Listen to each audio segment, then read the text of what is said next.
Listen. You smell something? Onto your butt. The battle of wits has begun. Take your Life, sticking paws off me, finds a way. damn dirty ape! Hello there. This is Sparta! You're a wizard. Yes, they deserve this. I hope they burn in hell! Take a big step back and literally Fuck your own face! Do or do not. There is no try. Beetlejuice. You ever dance with the devil in the bed? I'm your huckleberry. Beetlejuice. Thinking what I'm thinking, bro. Hallelujah! Aim for the bushes. Holy shit! That doesn't make sense. Where's the I Tylenol? believe the common denominator of the universe is not harmony, but chaos, hostility, and murder. All right, let me see. Now recording. Okay, there you go. I see Oh. it. You're blurry. Holy shit. Switch your focus. I don't see him at all. I see him now. You have There you yours on, Mark? Yeah, that's a lot better. Yeah, I have mine on. That's weird. It's like reverse. Oh well. I'll deal with it. I don't see you I guys see at all. mine. I see mine up there. I see Nick. I see Keith. Yeah, I see everybody and I see the orange Craig bot. Yeah, same. You might have to exit back in, Keith. No, I clicked on you and now it's showing it. Oh, okay. Word.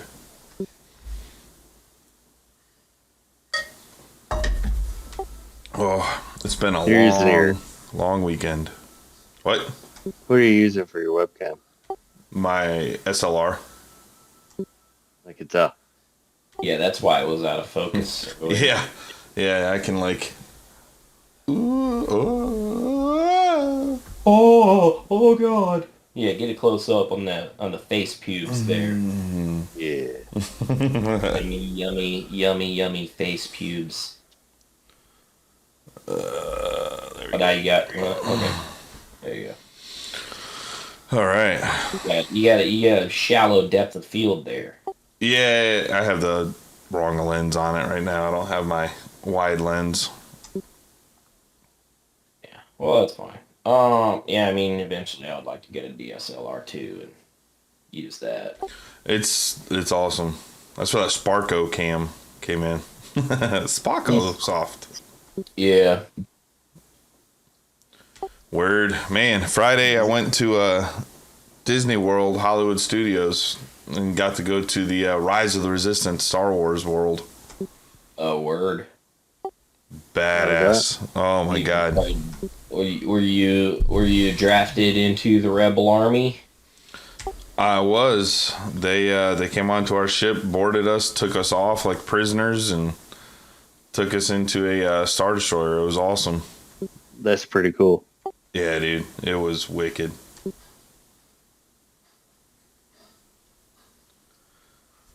Like you get, I don't know if you can see. It's gonna be hard to see, but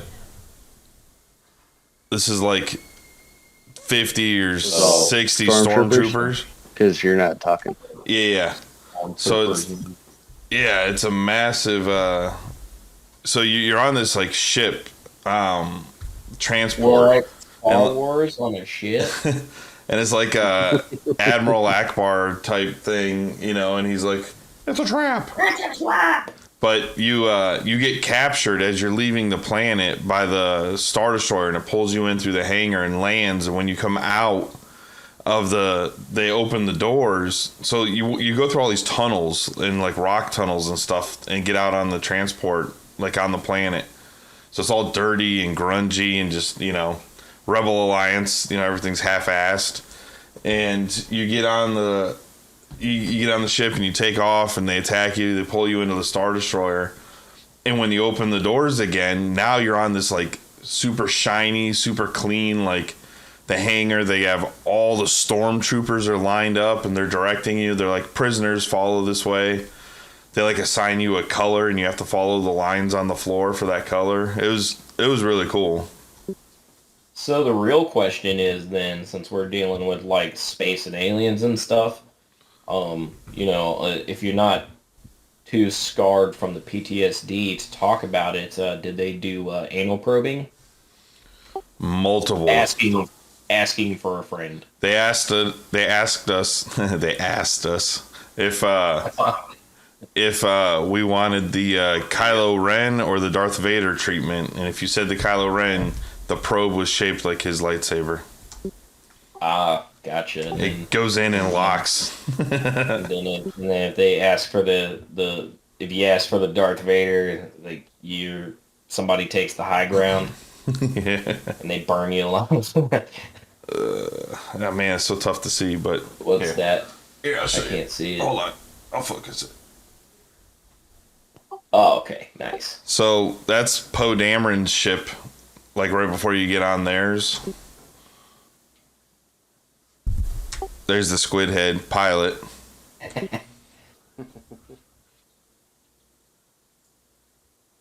Okay, so they actually put a lot of time and effort into it. Yeah, I mean there's a lot of stormtroopers when you come off, and then that right there is the open space, right? It's supposed to be like that portal outside the hangar, and like TIE fighters keep flying by and buzzing by and stuff. It was nice. Yeah, dude, it was awesome.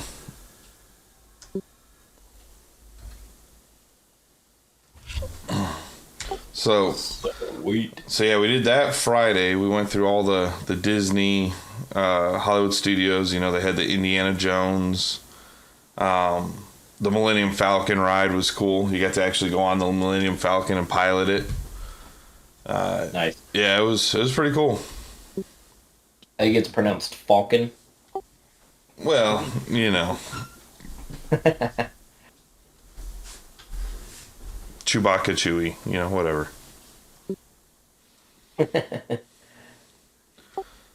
Excellent. So, that was a long intro to our podcast. Welcome to Pop Culture Kick. Welcome to Pop Culture Kick. I am Nickzilla. I do not drink the foam. I am Mark Becker. I do not eat the yellow snow. And I'm just Keith. I can't think of anything. I was just commenting on Mark's shirt that says drink to the foam.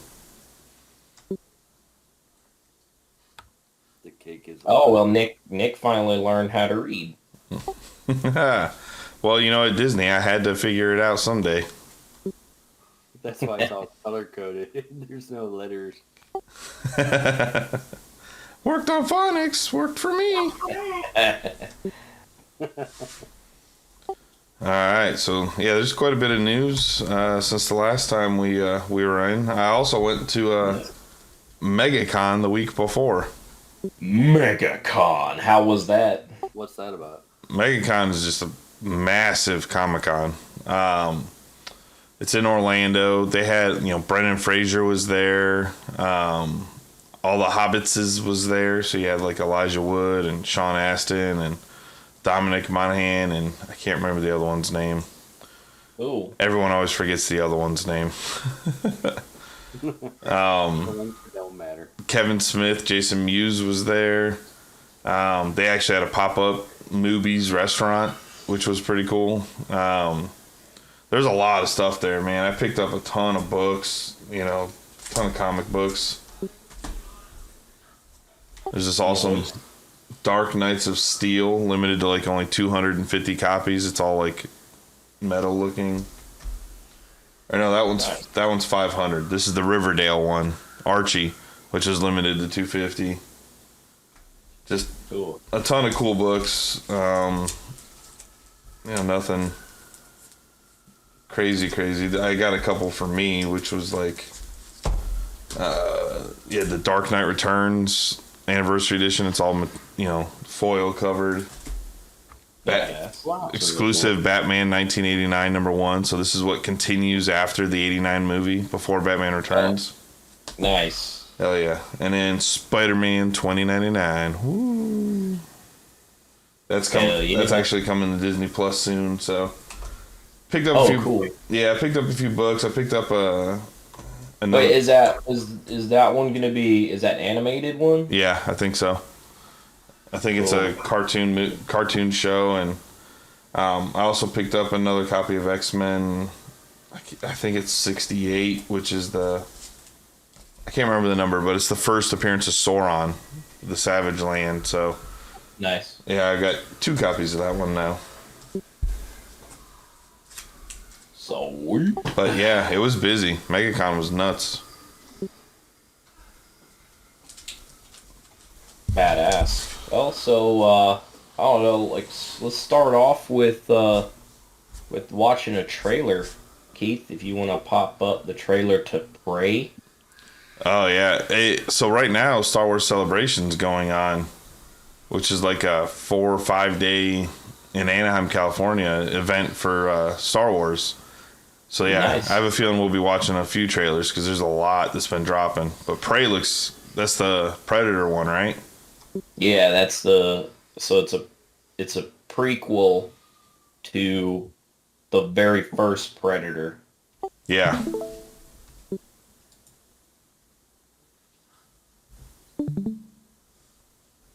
Let's take a look at that.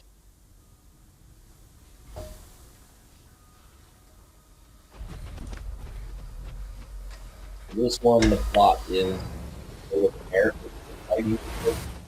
the Predator alien. Yeah, I remember when they announced the concept of this, people were like, oh, come on, bows and arrows against predators. But this trailer actually made it look pretty badass.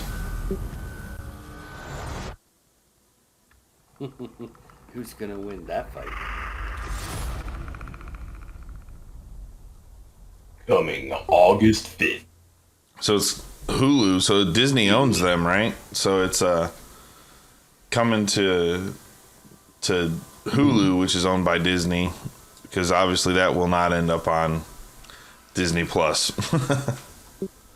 Yeah. I mean, it's a Predator movie, so it's got to be rated R. Hopefully they don't pull that Aliens vs Predator PG-13 crap again. Yeah, so it says in here in one of the articles I'm reading about it, it was actually shot in secret by Dan Trachtenberg under the name Skulls. Nice. And then it looks like it was leaked around like November where details were leaked about the movie. Yeah, And then later is changed to Prey. Yeah, I remember that. It's been 6-7 months since I remember hearing about predators versus Indians essentially, and it sounds pretty cool. And apparently it's gonna follow kind of like how the books did, where they have the one girl that does real well, and she might get invited on to go hunting with the predators. So I don't know. Nice. It should be pretty cool. Sweet. Heck yeah. Yeah, it looks like it's gonna be pretty badass, so kind of looking forward to that. So I got Hulu, so I'll check that out in August when that comes out. Should be a fun movie. What were you saying, Keith? I was agreeing with him. Oh, okay. We're gonna check it out. Did you see that John DiMaggio finally signed on to do Bending Rodriguez and some of the other characters from Futurama? No, I didn't hear about that, but I know we were talking. Didn't we talk about that during another podcast? How he was kind of holding out. Well, apparently, they didn't come to him for more money or something. They didn't. When they made the announcement, the deal hadn't even been finished yet.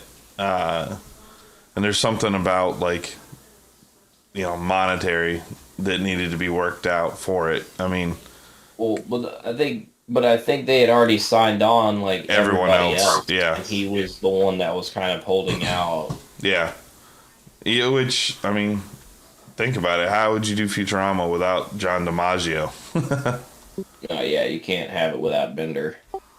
Yeah, exactly. He's the one that made the show. Nobody wants to see Fry and Leela. It's not as funny without Bender. Everybody wants to kiss that shiny metal ass. Yes.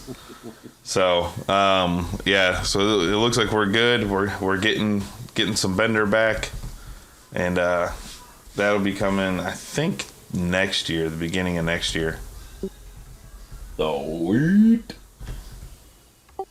Did you guys see that Stranger Things came out? Yeah.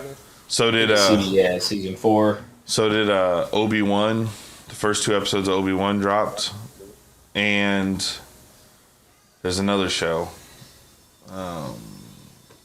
Shit, I can't think of it. There's another thing that I wanted to watch that dropped as well. There's so many things coming right now that are dropping, and I need to start writing down lists of things I want to watch. Right. Yeah.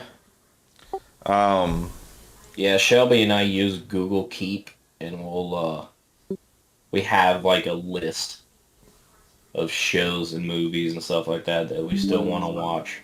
What is Google Keep? It's just lists where you can make lists and all that, and you just kind of check off as you go along and whatever. Like I use that for like shopping list, and I use that for like I use the same thing for like I'll copy and paste links to articles and stuff like that I want to talk about for the podcast too. And bands that I want to check out and different stuff like that. Yeah, I've been using. It's all run by Google, so you can use it on your phone or in your browser. Yeah, I've been doing the Microsoft OneNote that kind of goes between the computer and, but it's not a list thing. It's just like a Word doc type stuff. Yeah. Maybe I will start using that though, because I need to start making a list of all these things, because I'm just like, I'll be, watching something down the road, and then I'll look at an article. I'm like, oh crap, that came out like 6 months ago. I totally forgot to watch that. Because nowadays they pop up on like the front of Netflix or something, and it's only up there for like a week, and then it's gone. You don't find it until a year later. Yeah, and the cool thing too is with Google Keep is you can share it. I mean, I think you can do that with OneNote also, but I know with Google Keep you can share it. So like I could add you to like I could add you guys to like some of my lists on there. Sweet. And like I said, me and Shelby use it, so like we have like our shopping list, and like we're both on there, so we can both add to. So if one of us stops off at the grocery store, we can just check mark whatever we picked up at the grocery store, so we'll end up forgetting something. So it's kind of cool. It's very convenient. So this episode of Pop Culture Kick brought to you by Google Keep. We're not getting paid for this. Hey, if you want to sponsor, we're up for it. Yeah, I'll take that Google money. Yeah, well, I think we'd all take that Google money. That's that fuck around money right there. Let's see. Another announcement coming out of Star Wars Celebration is Liam Neeson is returning as Qui-Gon Jinn in the animated Tales of the Jedi. Nice. I haven't watched the Obi-Wan show yet, but I wonder if we're going to hear or see any like Force Ghosts Qui-Gon Jinns. Had he ever shown up in any of the series as a Force Ghost? Like, I don't remember. Yeah, he shows up at like the end of episode 3, I believe, with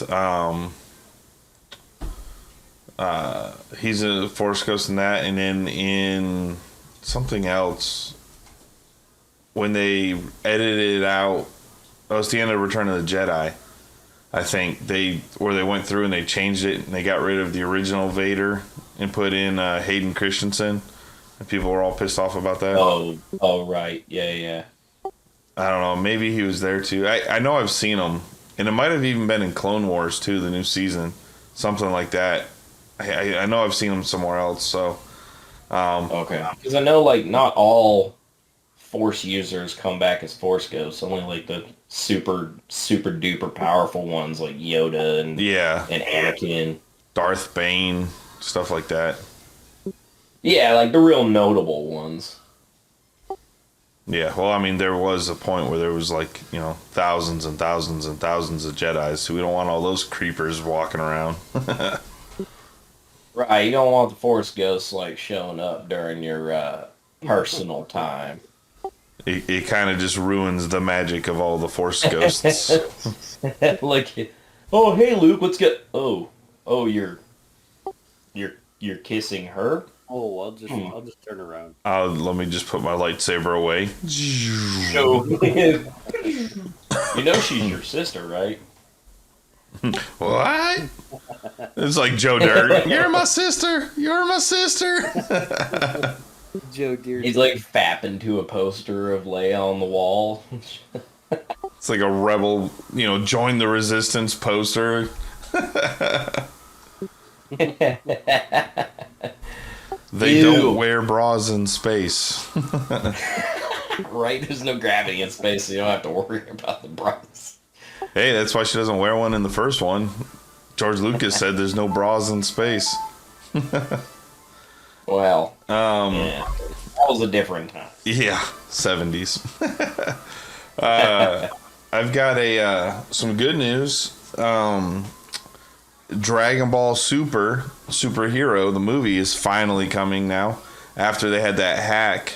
Oh, yeah. It delayed it quite a while. I believe it's coming out in June in Japan. So we'll probably see an end of the year, the beginning of next year release for us. So, new Dragon Ball movie. I'm excited for that. I actually just finished on Thursday. As we were driving up, Jen was driving, and I was watching on my phone the last episode of Dragon Ball Super. So I went through that whole show again. It's like 130 episodes. Yeah. Yeah, I need to get caught up on all that stuff, too. I haven't watched any Dragon Ball Super at all. Oh, it's good. It's real good. Sweet. Keith, well, that's good to know. You got any news? Yeah, Halo Season 2's out. Halo Infinite Season 2. Sorry. Halo Multiplayer. Halo Infinite. There you go. 2 is out. Well, say, wait a minute. The first season just ended. Season 2's not out yet. They haven't filmed it. I know. But season 1 of the TV show just finished as well. Nice. Yep. So, Halo Infinite Season 2.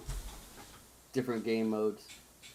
It adds 3 different game modes. Last Spartan Standing, King of the Hill, and Land Grab. King of the Hill's a blast. Yeah, that's a lot of fun. The Last Spartan Standing is like gun game. As you get kills, you get points, and then once you hit a certain tier in points, you can upgrade to the next gun. Okay. Nice. Obviously, big team battle.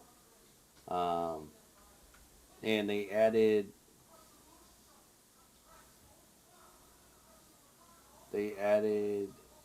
quite a few maps, it looks like. Dude, if you have you played on the new multiplayer map? The one that's got all the passageways and shit? Oh, dude, Mom and I love it. It's fucking nuts. I haven't played Halo in a while. I've been playing Battlefield at night. Yeah, I've been playing a lot of Battlefield too, and that Trek to Yomi. I was doing my Whatnot sale the other day. I just set it as a buy it now, so I didn't have to show stuff. And I just sat here with the camera looking at the TV, and I was just playing that samurai game, that side-scrolling samurai game, and game's brutal, man. I started like disemboweling people and shit, and people are like, "What is that?" Were you streaming it? Yeah. When you do no, I wasn't streaming it on Twitch. I was doing Whatnot. So Whatnot's like a live auction. So it's kind of like you're on Twitch. And you're sitting there and you're like, okay, up for sale now is, Gaigan 2018 Japanese carded toy. Starting bid is $5, and then all the people watching you will start bidding on it. So Twitch and live eBay. Yeah, exactly. It's like a blend of eBay and Twitch.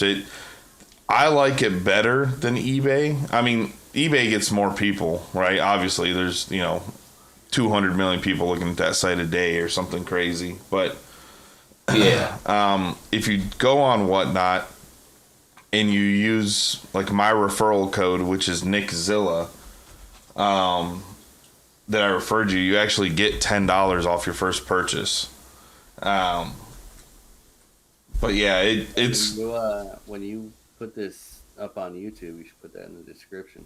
Yeah, I will. But what's cool about it is that so the buyer pays all the shipping right up front, right? The seller doesn't have to deal with shipping. Like on eBay, a lot of times you got to deal with all that. The buyer pays it 100%, and the payment goes through instantly. So as soon as somebody buys it, like if I do it for 30 seconds and it sells, the buyer gets charged instantly because all your payment stuff is on profile. So it's not like you have to wait for payment. It'll tell you right away if it went through or not. It's pretty badass. That's cool. So I've been doing a bunch on there, and I'll show you guys here. I'm on it right now, actually. The Whatnot, yeah. So just look up Nickzilla and you'll see me. It's the same picture I have for this. Why would I want to see you? But I'm drawing my own logo. I'm gonna do like those Fiverr logos that people do. So I'm drawing my own, designing it here. I'll show you guys here. Let me get it set up.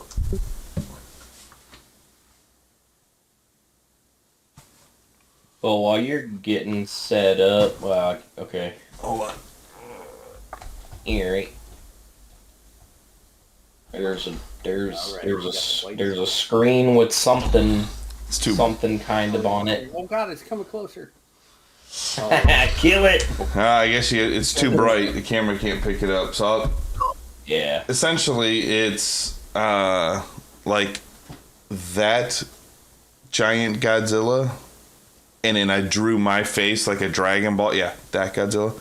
And then I drew my face like a Dragon Ball character, but with like a beard. I'm wearing a little hat that says Kaiju on it. Yeah, nice. It's just me standing there with a Godzilla body in my face. Kind of like my little photoshopped image on here. Yeah. Gross.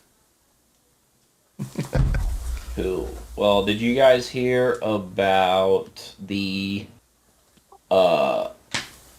licensing of Stan Lee's name and likeness that Marvel just got permission for a couple weeks ago?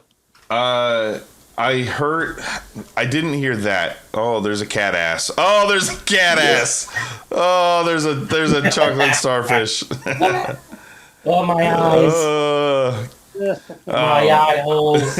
I have eye holes. I'm the eye hole man. Those are my eye holes. Those are my eye holes. That's not the last you'll see of him. I did hear there was something about it, but I didn't see what it was. Yeah, so Stan Lee Universe is the one. I guess Stan Lee Universe is who owns the Stan Lee estate. So Marvel struck a deal with Stan Lee Universe to be able to use his name and likeness for future films, television productions, theme parks, other experiences, and merchandising. So they pretty much have like free reign to kind of just use Stan Lee's name and likeness on basically like all media. I wonder if they're merchandise. In the Disney parks. You know how they have like statues of Walt Disney around all the Mickey Mouse stuff. I wonder if we're gonna start seeing some like, Stan Lee type stuff like that. I want to see like a Stan Lee hologram, like walk throughout the park or something like that, where he just kind of pops up throughout the whole park. His cameos, like you just see it throughout the park. Yeah. Like he'll open a window as like a visionary or the Watcher, Stan Lee, and then he'll show up in a different cameo in a different part. Yeah, just do like these different like augmented reality things with like holograms or something. That'd be kind of cool. That would be way cool. You walk into the park and you never know when Stan Lee's gonna pop up as like some like just random NPC that's there or something. That'd be kind of fun. That would be awesome. There's a lot going on right now with licensing rights and stuff, especially with public domain. Yeah. That's kind of like a perfect segue into a story I got about the Winnie the Pooh horror movie. Did you see that? Yeah, I had seen a headline about that pop up on my timeline. Say that again. What are you talking about? Look up Winnie the Pooh horror movie, Keith. There's not a trailer; it's just pictures, so you don't have to stream it. Just look it up. I'll put it over the screen here. But Winnie the Pooh just hit public domain. Is it called Winnie the Pooh Blood and Blood Honey? and Honey. Yep. Yeah. And it follows Winnie the Pooh and Piglet, which are the only two characters that are in the public domain right now. They can't use Tigger or any of the others that are still owned by like Disney. But essentially, Christopher Robin goes off to college and leaves Winnie the Pooh and Piglet behind to starve. So they eat Eeyore, and then they go on this like rampage, and they go on this like murder slasher rampage, and it's just, look at Winnie the Pooh's face; it just looks terrifying. Oh my god! Right. On top of that, another thing is at the end of this year, Conan goes up. So Disney loses the rights to Conan, which they've had since like the 60s or 70s. Nice. Yeah, so there's that King Conan, which we talked about, how like issue 3 had that controversy about the princess that, you know, they pulled from all future printings of that. That series is a 6-issue series, and at the end of this year, issue 6 comes out, and then Disney, which Marvel, loses the rights to Conan, and I believe it goes into public domain. So now anyone can make a Conan. Yeah, I mean, essentially, Disney will still be able to make Conan too. Well, yeah, because it's it's public domain. Anybody has the rights to use it and all that. But it also comes down to execution and budget and stuff like that. Disney and Warner Brothers being like the two biggest like movie studios are, you know, have a lot of budget behind them. So yeah, sure, you can get like some renegade filmmakers and stuff like that with shoestring budgets making, you know, Conan like stuff, but you're still gonna see, you know, big tentpole Conan films and everything like that. Yeah, you know, with huge budgets supported by Disney or whoever wants to make Well, them. in public domain, there's certain rules. Like if you notice on this Winnie the Pooh Blood and Honey, he's not wearing his signature like red T-shirt, right? Because then that means they're ripping off the Disney version of Winnie the Pooh. Yeah. They have to make their own. Yeah. He's wearing like a red flannel or something. So they can't go in and specifically copy someone else's IP that they did of their version of that free domain. But which is like why we got Sherlock Holmes, right? You got the Benedict Cumberbatch and the Robert Downey. Yeah, because it's public domain. So Conan's coming up as well. But yeah, that Winnie the Pooh is awesome. Well, going back to horror, I don't know if you guys heard about Yes. Filthy. Oh, I mean, that goes without saying, Keith. Come on. Acceptable. David Cronenberg's new film, Crimes of the Future, looks fucking crazy.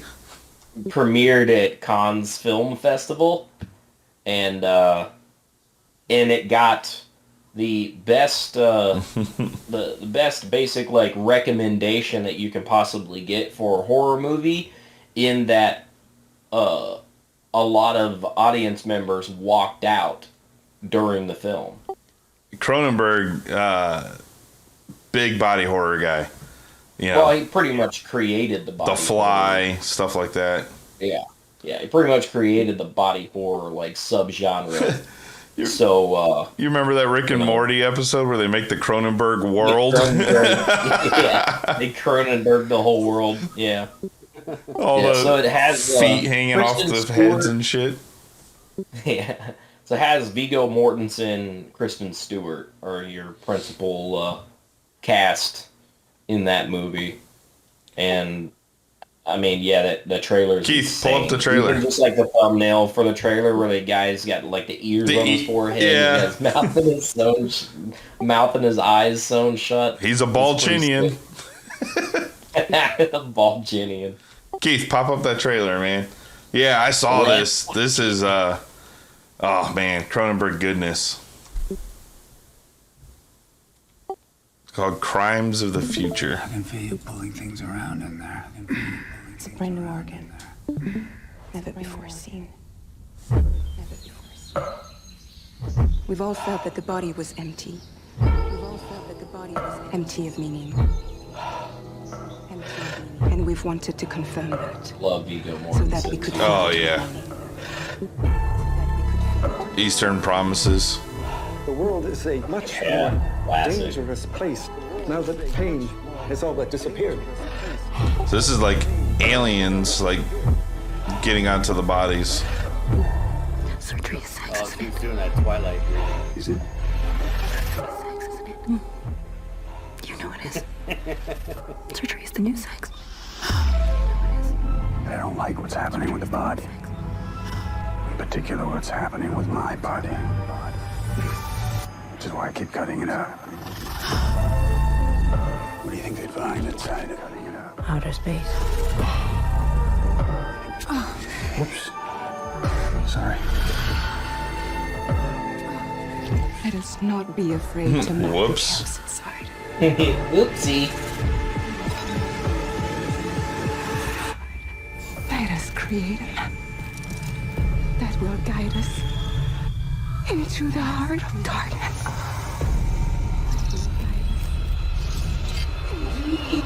Freaking zipper. Yeah. Oh, this movie looks crazy. What is he becoming? Crazy, man. I love it. It's badass. Did you guys see that Top Gun is actually doing really well? And people are liking it critically and fans. Yeah, See, glad to hear that too. Glad to See, hear that. All the theaters that had the big premiere, all the Navy recruiters showed up there. Oh, of course. Why wouldn't they? They're making it a big recruitment movie. Dude. Well, that's what the original Top Gun was. Exactly. It was recruitment propaganda. Like, Yeah. these guys look like badasses and heroes, and it's all Navy. Like, why wouldn't they? That's just on brand and free publicity for the movie. Yeah. Go Navy. Dude, the first Top Gun, which actually Why Navy? just dropped on Netflix, the first one. So if you haven't seen it in a while, you can go on Netflix and watch it before you go watch the new one. But I really want to go see this one. Danger zone. Danger zone. Lana. Hell yeah. Archer. No, I mean I've seen that movie probably like 20 times my whole life. So I still today cringe when they're doing all the volleyball and they're all sweaty and sandy, and then they just put on their clothes. And I'm just like, oh, I need a shower. No, right. Nobody does that. Don't put your clothes on, guys. You're all sweaty and sandy and All gross. Val Kilmer's all sweaty and. Apparently, he's got a pretty cool cameo in this one. Tom Cruise said that if Val Kilmer doesn't have anything in this movie, that he wasn't going to do it or something like that. It had to have something for Val Kilmer in there. Good. Yeah, so That's awesome. Hell yeah. I'm excited. I really, really want to see it because I love the original, man. It's just a badass, flying. And there's a documentary out right now about how they did all the flying stuff, because it's the first one, was famous because they actually rented planes from the Navy, which was crazy. $11,000 an hour to get those Yeah, to get the scenes. Yeah, I mean that's badass, and and it's cool that they put Val Kilmer in the movie, especially like because I remember we had talked on a previous podcast about what had been going on in Val Kilmer's personal life. Yeah, and they had that documentary that he came out with, Val, which was fucking awesome. That was a great documentary. Yeah, we talked about it. Yeah, but on a previous podcast. Yeah, so Top Gun Maverick made like almost 60 million on Friday alone. It's expected to pull in over 150 million this weekend. Badass. Yeah, it'll do that easy. And they delayed it. This movie was supposed to come out.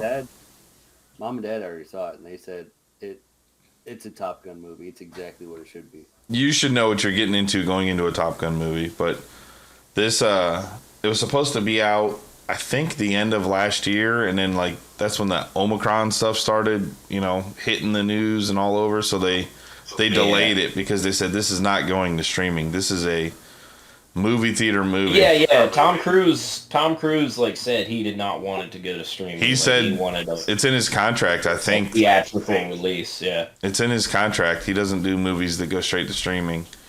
He's a theater guy. Yeah. Well, he's not. I mean, come on, man. He's like one of the biggest names in Hollywood. Exactly. He's got that power. If you have a 4DX theater near you, which is the one where like, if the plane moves, your seat moves. If Tom Cruise baby butters the screen, you get sprayed in the face. Like, the 4DX theaters apparently. Like, when the jets hit the afterburners, they have heaters in the back with fans that blow, like, heat on the back of your head and stuff. Like, it's supposed to be really badass in the theater. I don't know if we have one in San Antonio. You'd have to look up the 4DX because they're starting to come around. We got a couple here now. So do they pump in like smells of like JP8 and all that stuff, the jet fuel and everything? Yeah, you get all the different like burning rubber and all this different stuff. So it's supposed to be really cool. That's cool. So Christopher Lee, the late great Sir Christopher Lee, legendary Sir Christopher Lee. Yesterday, I believe, would have been his 100th birthday. So they had a whole bunch of people celebrating, Sir Christopher Lee. He was Dracula in the Hammer, horror movies. He was Count Dooku. He was also a heavy metal vocalist. I think he did 2 albums. Oh, dude, his albums were amazing. Obviously he was Saruman in Lord of the Rings, but never heard of it. Them pesky little hobbitses. And he was a flight lieutenant for the Royal Air Force back in World War II. Yeah, he served in World War II. So it would have been his 100th birthday. So toast the late great Sir Christopher Lee. He played Dracula in a lot of movies. A lot. Well, he did it well. Yeah, he's a legend in the horror community for sure. Yeah. And I remember one time, I remember a story about him, like, on set. Some director was, like they were trying to, like, replicate, like a stab wound and stuff like that. And, like, they were doing it wrong, and Christopher Lee's like, yeah, it's not what a stab wound is gonna like sound like and feel like and stuff. And he's like, yeah, like this. Mm-hmm. With him being a war vet and everything, it's like, people aren't gonna react like that to that. It's like that's not a genuine. If you want a genuine, you got to do this. And he's he's got badass. Yeah, oh yeah, and he's got like royalty in him. Like he's got related to all sorts of crazy shit through history too. His family, like an extended family. Well, everybody in the UK is related to each other. They're all inbred over there. Exactly. Hey, speaking of over there, real quick before we jump into some other more local news, I got 2 stories coming from Europe. One, Shakira. So there's a little bit of music news. She lost her court case. She owes like $15 million in back taxes to Spain for. She lives I guess she lives most of her time in Spain and stuff. And yeah, she lost a court case for like wages she made over the course of a few years, and so she never paid taxes. Jesus, how much does she owe?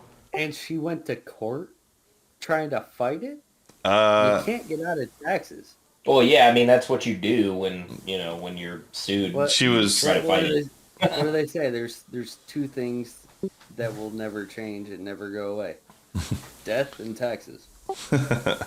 Well, actually, death actually might go away because there's actually a scientific team that's talking about that's treating death more like a disease than an absolute certainty. So in a little bit of scientific news, there's actually teams working on possibly treating death. I saw them trying to. Yeah, they're working on like uploading your consciousness into. Well, yeah, they've been working on that for a few years too, like uploading your consciousness to hard drives, so that you can live on past your corporeal being.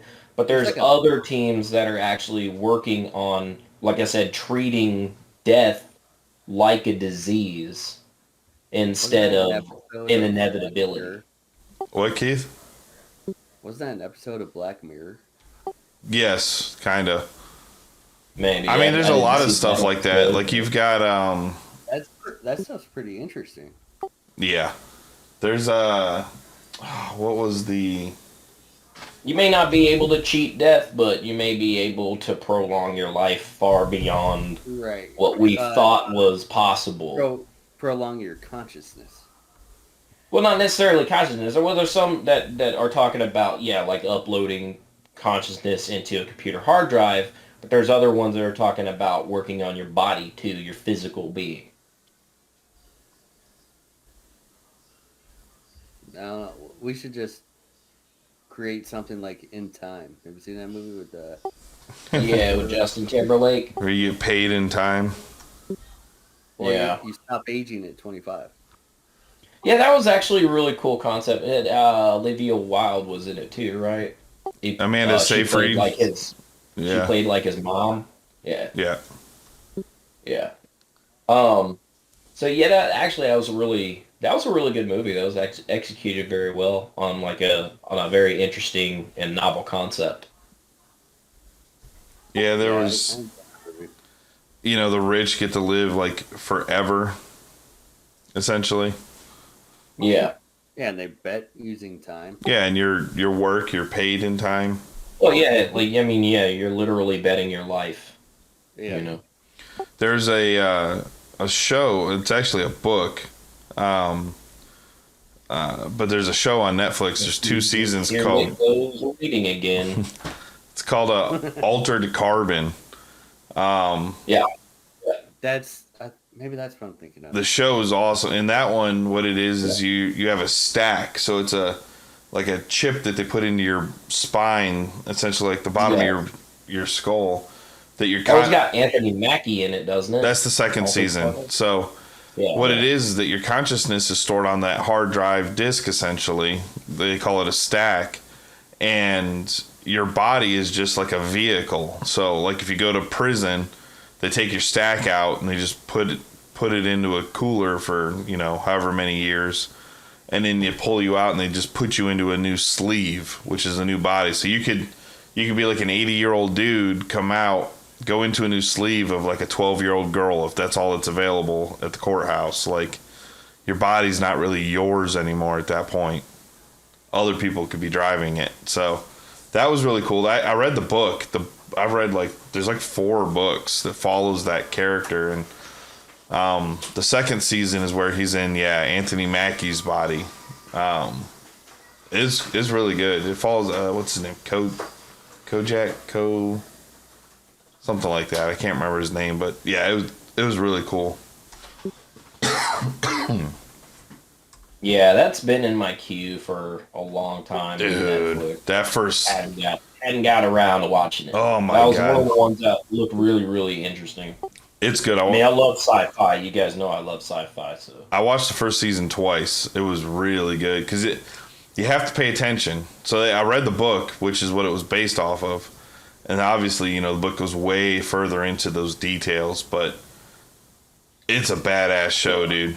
Badass. yeah, well, that's also how a lot of people are thinking that that space travel might happen. Human space travel is not necessarily using our meat popsicles that we currently inhabit, but uploading our consciousness to a computer and then possibly uploading our consciousness into like androids or something like that are more resistant to the forces and the energies and all that stuff going out in space, because obviously, our meat popsicles that we currently inhabit are affected in drastic ways in space. We see astronauts coming back, and of course they lose like muscle mass and bone density and stuff.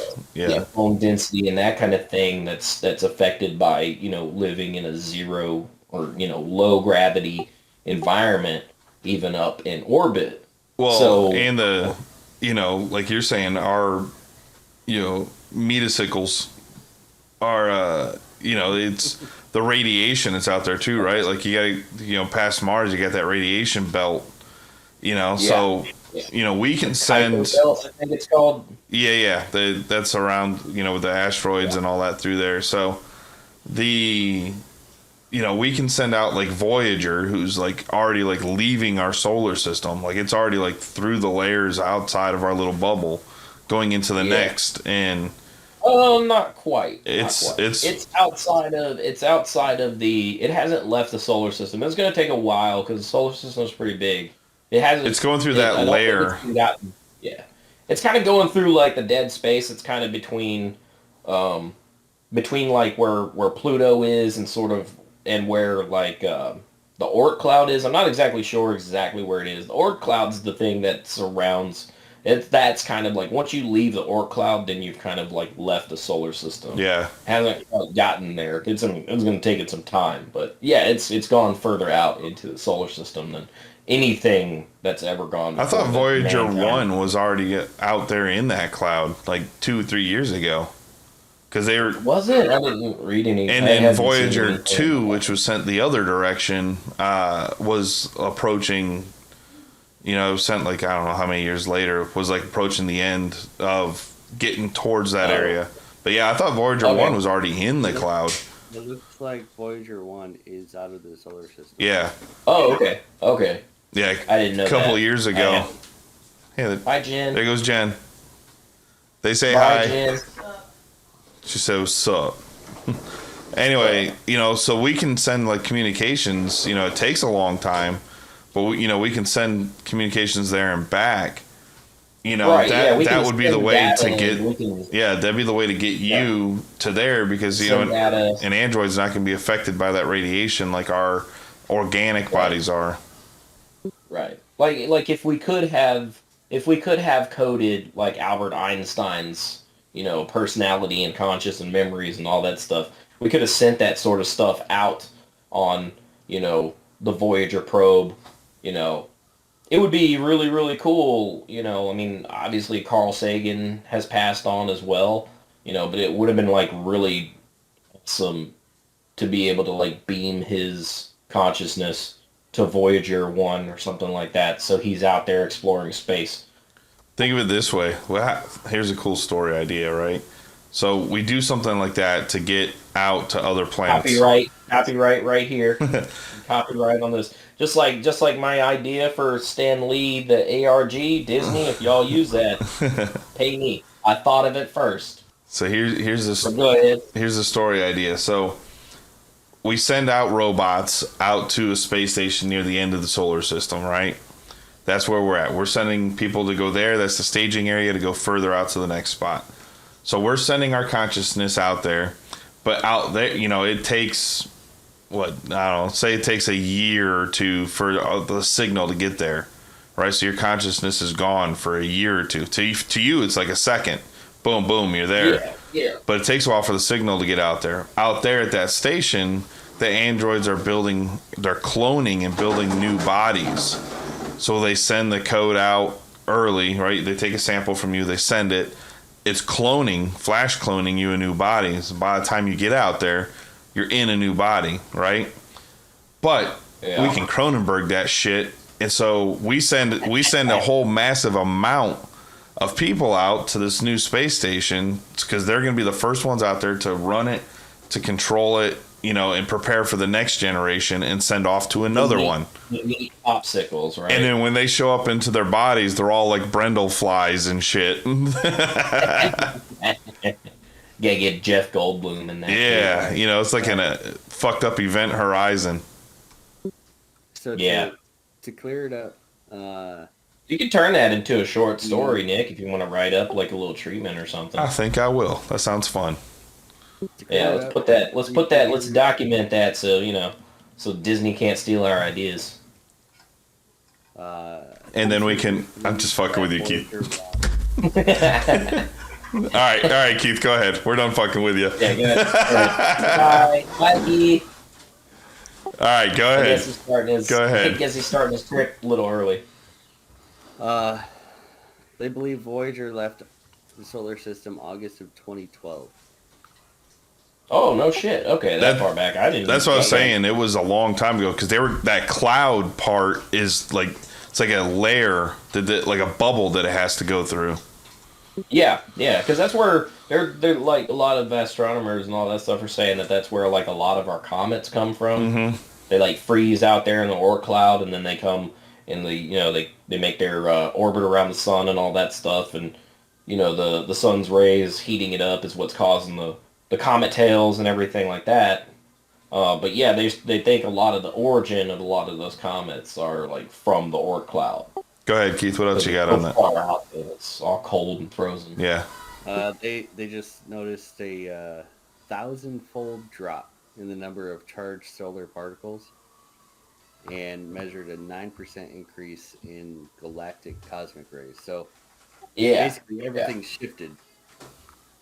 And that's to be expected. Out that it was out of the solar system. Oh, okay. Yeah. Nice. Okay. Yeah. Yeah. Yeah. I mean, that's awesome. To be expected. They're expecting that obviously the sun's not going to have as much of an effect that far out. Yeah. Right. Exactly. Yeah, that's cool though. I mean, we've sent stuff out there now.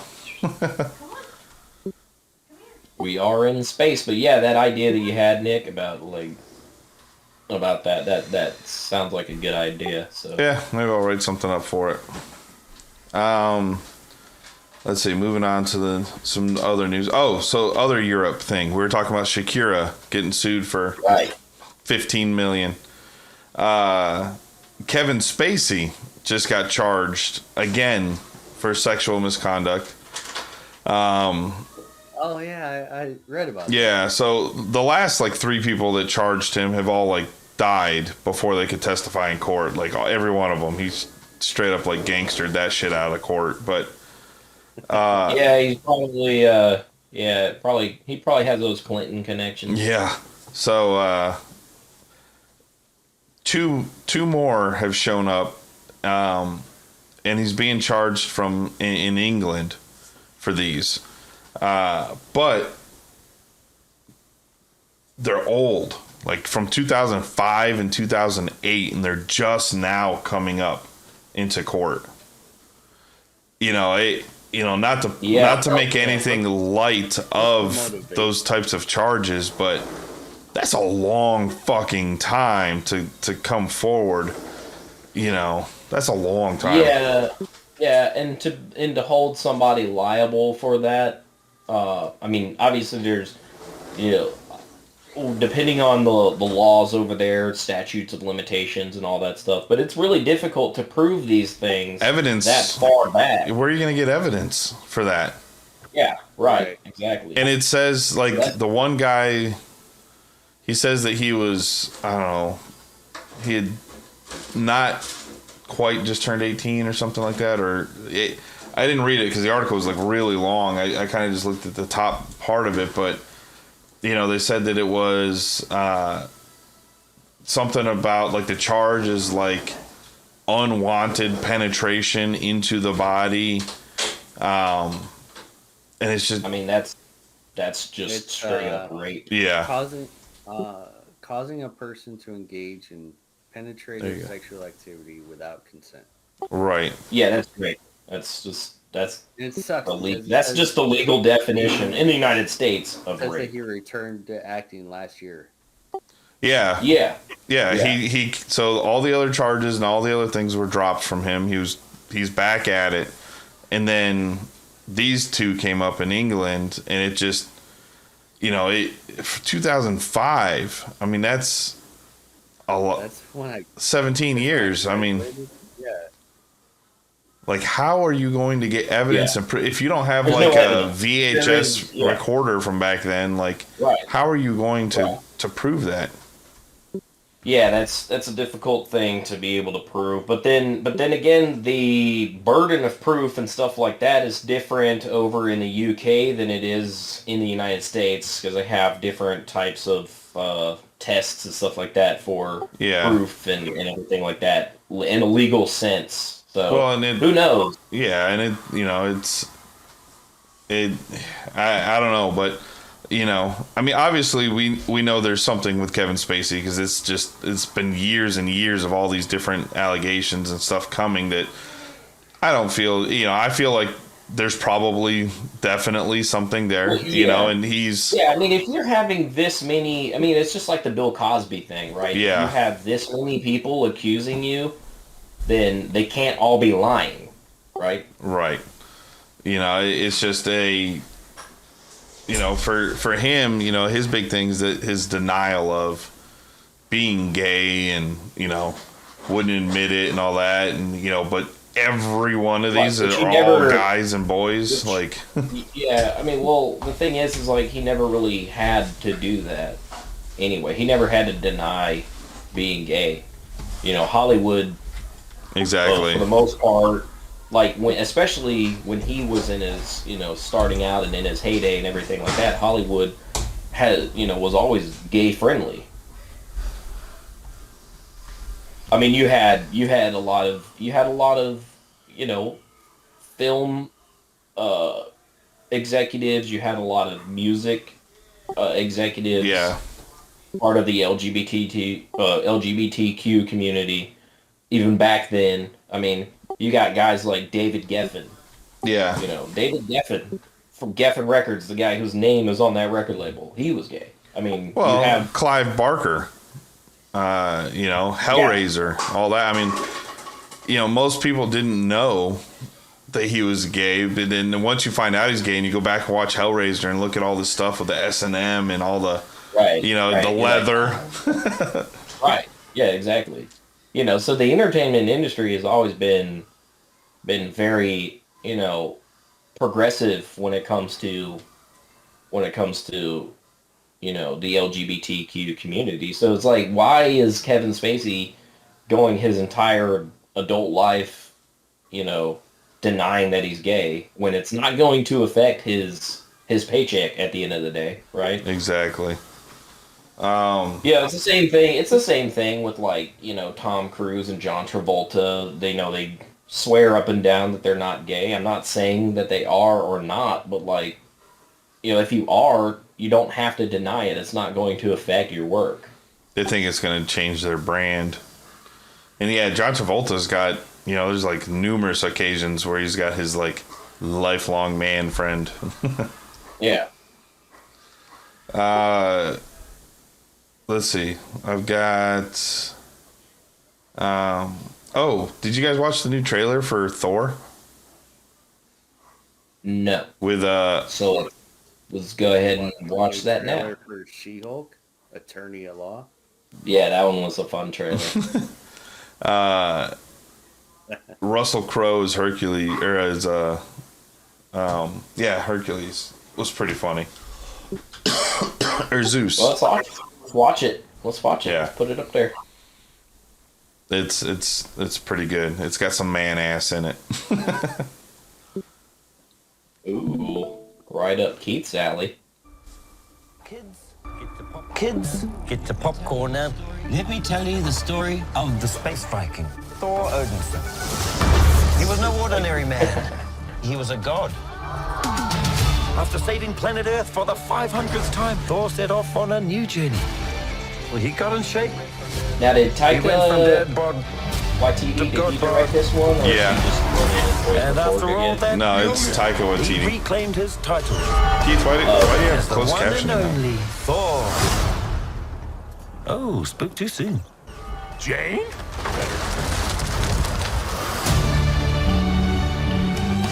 The old ex-girlfriend. What's it been, like 3, 4 years? 8 years, 7 months, and 6 days, give or take. Am I, sensing feelings? Well, you're right.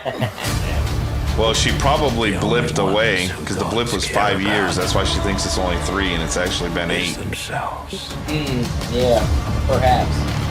So this is my vow. Gore, the God Butcher. All gods will die. Yeah, I've been seeing the memes of that. I just want to say that was very, very impressive what you did back there. He's just my first bad guy. You never forget your first. Did you see that? Mjolnir broke into all the little pieces and went out and hit everybody. I'm not like Yeah. the other gods. This part is fucking hilarious. Not something worth fighting for. Watch Russell Crowe.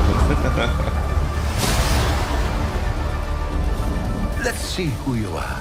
I take off your disguise. And flick.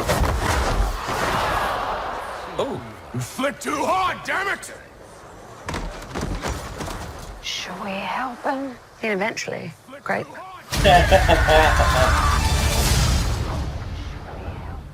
Eventually. Great. It's Taika Waititi, man. It's a follow-up to the last one. It's going to be fun. It's going to be great. Oh, yeah. Yeah, that's awesome. Speaking of Taika Waititi, you know, his Star Wars movie is supposed to come out next year. He's got a Yeah. he's got a Star Wars film coming. Yep, I heard about that. That's going to be pretty good. Yeah, Taika, man, dude's talent. That guy's just pure talent.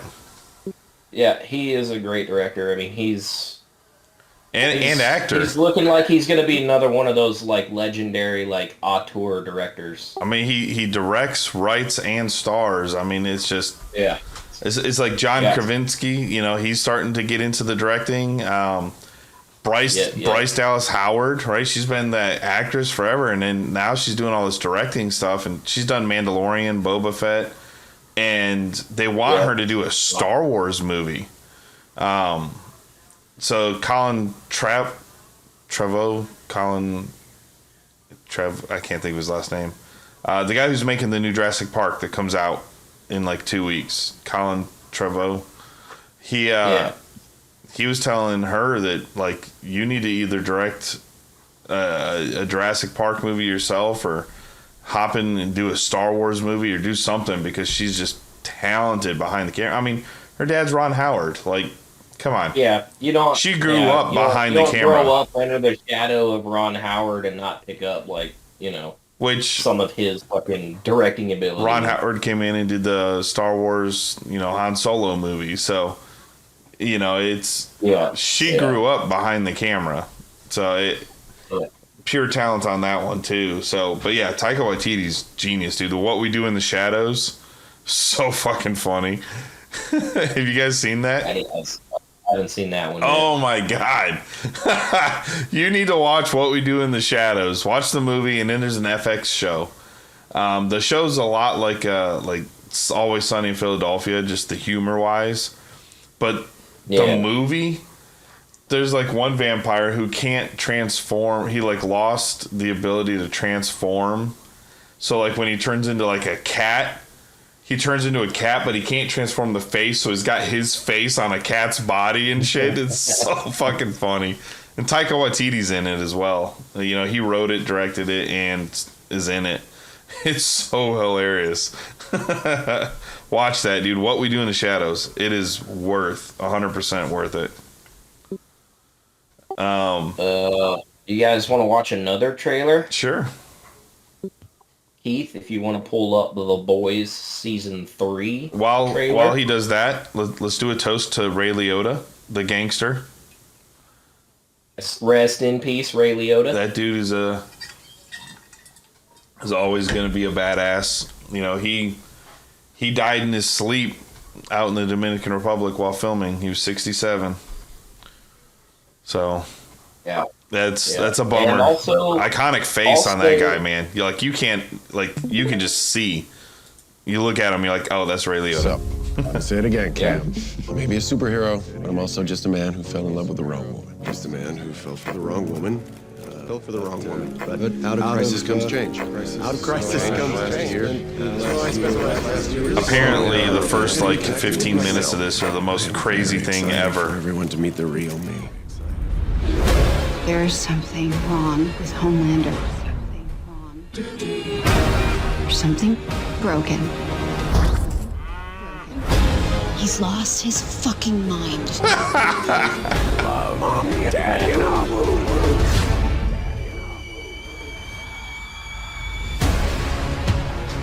Butcher! You've been on the straight and narrow. Billy Butcher. No killing soups, no drinking. Even follow Hugh Campbell's orders without strangling him. Now you're just being cruel. Or maybe you're not such an asshole. People love superpowers. I love Carl Urban, man. Dude's so cool. He does some badass stuff. It's the ability to bend the world to your will. We're still waiting on his follow-up to Dread. He wants to do it. He really wants to do it. It's thought we could fight thought the right way, but we can't. It's all rigged. When's the studio going to do it? The movie did good. We're all we've got. It's up to us. I think Yeah, I have it's got a something. cult following. Maybe It's we gotta can have use it to something. blow It was supposed to Homelander's be like a fucking brains Netflix out. follow-up.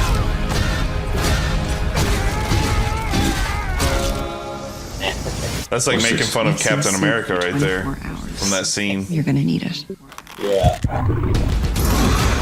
The whole point of what we do is that no one should have that kind of power. For once, I'll level the fucking playing field. Oh shit. I show people the real me. Jesus Christ.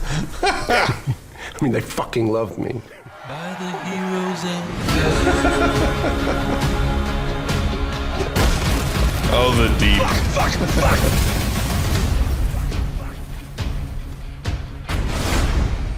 Nice. Christ, Soldier Boy.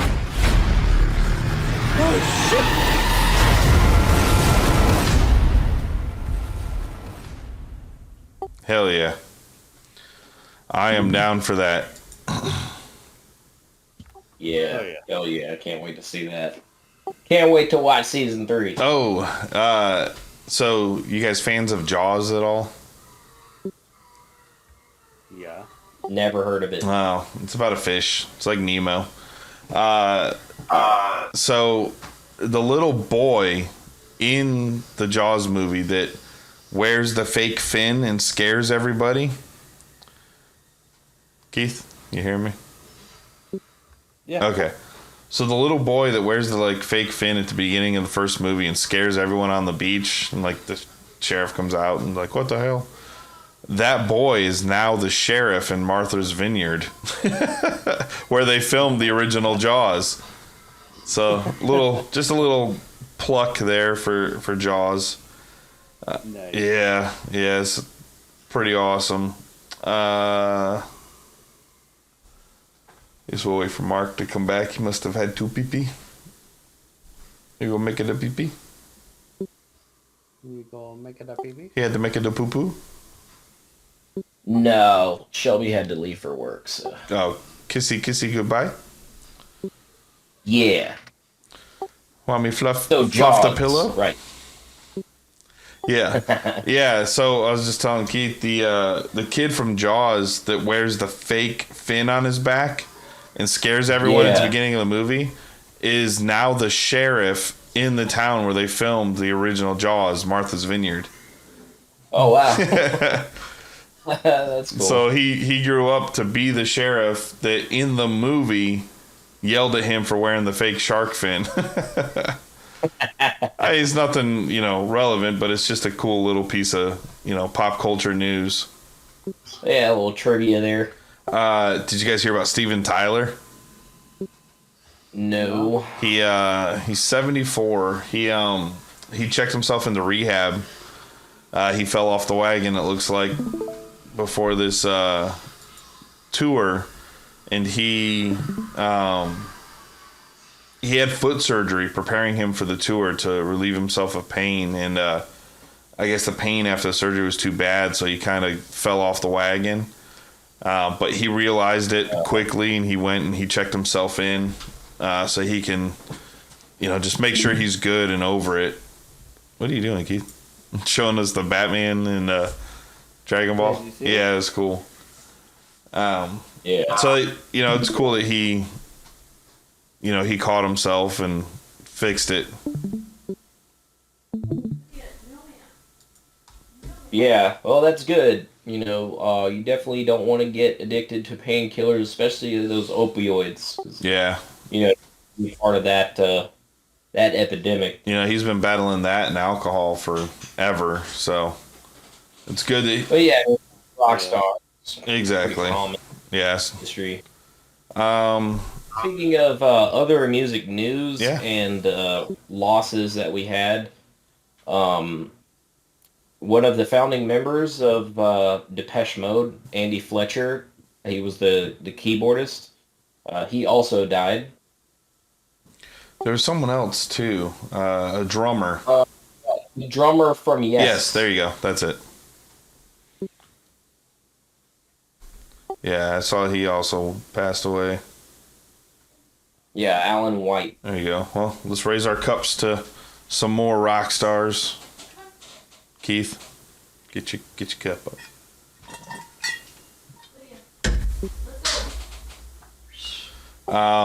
Did you see Tim Burton's Netflix? His TV directorial debut is coming later this fall. I did not hear about that. Got a TV show coming? Oh yeah, first one Tim Burton's ever done. It's for Netflix.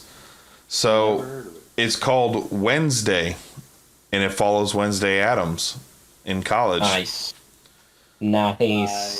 Okay. Hell yeah. Yeah, exactly. So it's right up his alley. Exactly. It stars Jenna Ortega, which is like a up and coming actress right now. She was in the movie X, right? That one that you wanted to see, Keith, that horror movie. Yeah. She was in Studio 666, the new Scream movie. She does the voice of Brooklyn in the Jurassic Park, Camp Cretaceous cartoon, and she was in that other Netflix movie, Babysitters, Killer Queen. It was like a horror movie. So it stars her as Wednesday Addams, and the plot is that she's at Nevermore Academy and develops these psychic abilities, and she has to solve this like serial killer spree, but then also like uncover stuff from like the Addams family past and all that. So it sounds awesome. It's got the gorgeous Catherine Zeta-Jones playing Morticia. Nice. Oh yeah. Nice. Yeah, and it's got that's a perfect casting. Oh yeah, and it's got Luis Guzman playing Gomez. Hell yeah. Hell yeah. Yeah. So this is gonna be great. The cover, dude, I fucking love Luis Guzman, man. The cover of he's one of my favorites, dude. Oh yeah. The cover of dude, he does some iconic shit, dude. Some real iconic awesome, stuff. Dude. The cover of the poster is like her thinking of Waiting. Yes, the goat and the Batwing. Yeah, dude. That guy, I love that guy. The cover's like her playing like a cello with like a knife. So that's like the cover art so far for it. Nice. But That's badass. Oh, it looks like it's got Gwendolyn Christie in it too. Yeah, it's supposed to be pretty good. I mean, it's popping up pretty popular. So a lot of people are excited. You know, it's Tim Burton. You know, Jen and I love Tim Burton. You know, and he's coming out in his first series, so it should be pretty badass. Yeah, that's awesome, dude. We just gotta. I didn't hear about that. We just gotta figure out, you know, where's Helena Bonham Carter gonna be? Yeah, right. Yeah, where's his wife gonna be? Oh, they split a long time ago. Oh, did they? Yeah, oh, I didn't hear about that. they split a while ago. Oh, that's a bummer.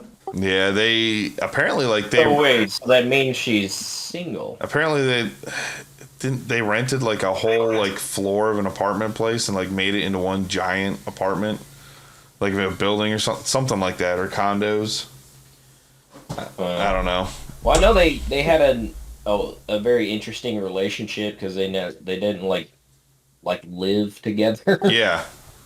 Yeah, it was like they owned like two condos next to each other or something. Yeah, like next to each other, and they each like just lived in their own condo. Interesting. Tim Burton's but, asexual. Not gonna tell people how to. Yeah, not gonna tell people how to run their relationship, but I thought that was interesting when I heard about that. Well, just his vision, you know, and I'm sure, you know, he's been watching this whole crazy mess of a Johnny Depp trial too, because he's big friends and real good friends with Johnny Depp. So, that trial, dude, the memes. Man. The best part of this trial, like, is the memes and the just hilarity coming off of it. Is just the absurdity of it. Yeah, one meme that Shelby told me about last night is like we'll no longer refer to number 1 and number 2 as number 1 and number 2, but it's either you're going an R. Kelly or an Amber Heard. Yeah, dude. At MegaCon, no, hold on. At MegaCon, there was somebody dressed up as Amber Heard's Mira, carrying a Hanky the Christmas Pooh. Oh my god, dude. She was always going to be known as the dog, you know, my dog stepped on a bee and the pooper. The bed shitter. Dude, it's hilarity. Like, Jen and I will be sitting here and we're like, all right, let's go look up, you know, the newest like memes and things from the trial, because it's just You it's can't hilarious. avoid them if you're on social media. You're seeing them everywhere. Love it. It is good media. But yeah, I bet he's waiting. Johnny Depp's already got a new movie role coming that he announced. He's playing somebody. Damn it. Oh, so he's doing like a biopic? Yeah. Huh? I love you. Yeah. I mean, he's not gonna lose work in Hollywood. I mean, he's Johnny Depp. All right. You going to Kimmy's? He's a huge name. All right. I love you. So, he'll always have work as long as he's alive and he wants to do it. Johnny Depp's they're gonna cast him in anything that he wants to do. Exactly. Yeah. And he's got almost unanimous fan support with this whole trial going on. So yeah, I mean, his stock in Hollywood is still up there. Yeah, I mean, that's what part of her defense that she said in her closing statements was the whole, like, the whole world's on Johnny, Prince Johnny. Like, you can't, not love Johnny. Everyone loves Johnny, and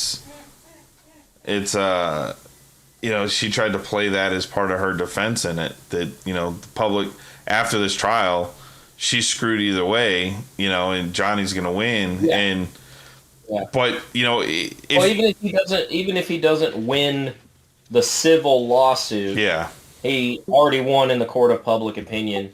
There's no unbiased opinions. But here. even in the trial, like, they played the audio clips where he kept trying to get her to not go. He's like, look, don't do this. Not just my career, but your career is really going to get hurt by doing this. He's like, I know. My publicist person is saying Amber Heard will not survive this. And he tried to warn her over and over again. and she kept trying to push it, and yeah, several things came to light. She's a big liar, and she's not a good actress because every time she fake cried on the stand, she had no tears, nothing, and then she just like turn around and start laughing, and everyone's like, she's just acting. Like, and then you have the acting coach come up and say she's always had a hard time fake crying. Yeah, it hurt her bad. I mean, she'll bounce back. Not a good look. She'll bounce back. You know, most of those actors usually do. You know, it'll take a couple of years. She'll do some smaller things, but you know, Johnny's not going to have a problem after that. No. And I'd really like to see him team up with Tim Burton again. Like, let's get into some more wacky, crazy shit. Oh, yeah. Yeah, well, I mean, they're going to do it at some point. Exactly. That happened. Two huge names, and director, producer, and Johnny Depp. I mean, come on. You've got Apple TV is coming out with the MonsterVerse Godzilla TV show, which will not have Godzilla, apparently, or any other monsters. Yeah. It follows the people in the Monarch organization.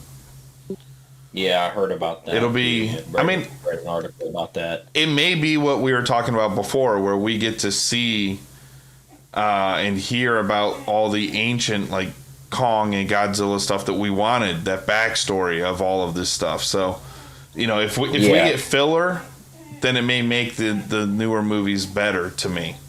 So that ought to be pretty cool. I'll watch it. It's Godzilla. I mean, come on.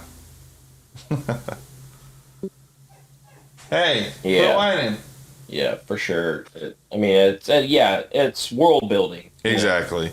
You know, and I'm sure we'll get to see clips and scenes of You'll get stuff. glimpses. Yeah. You know. Yeah, I'm sure that you'll probably get clips and glimpses and stuff, like news, you know, of what's going on with the MonsterVerse. Exactly. With the actual monsters and everything, so. Exactly. Yeah. Did you hear about, like, little comic book news? Did you hear about DC's new character?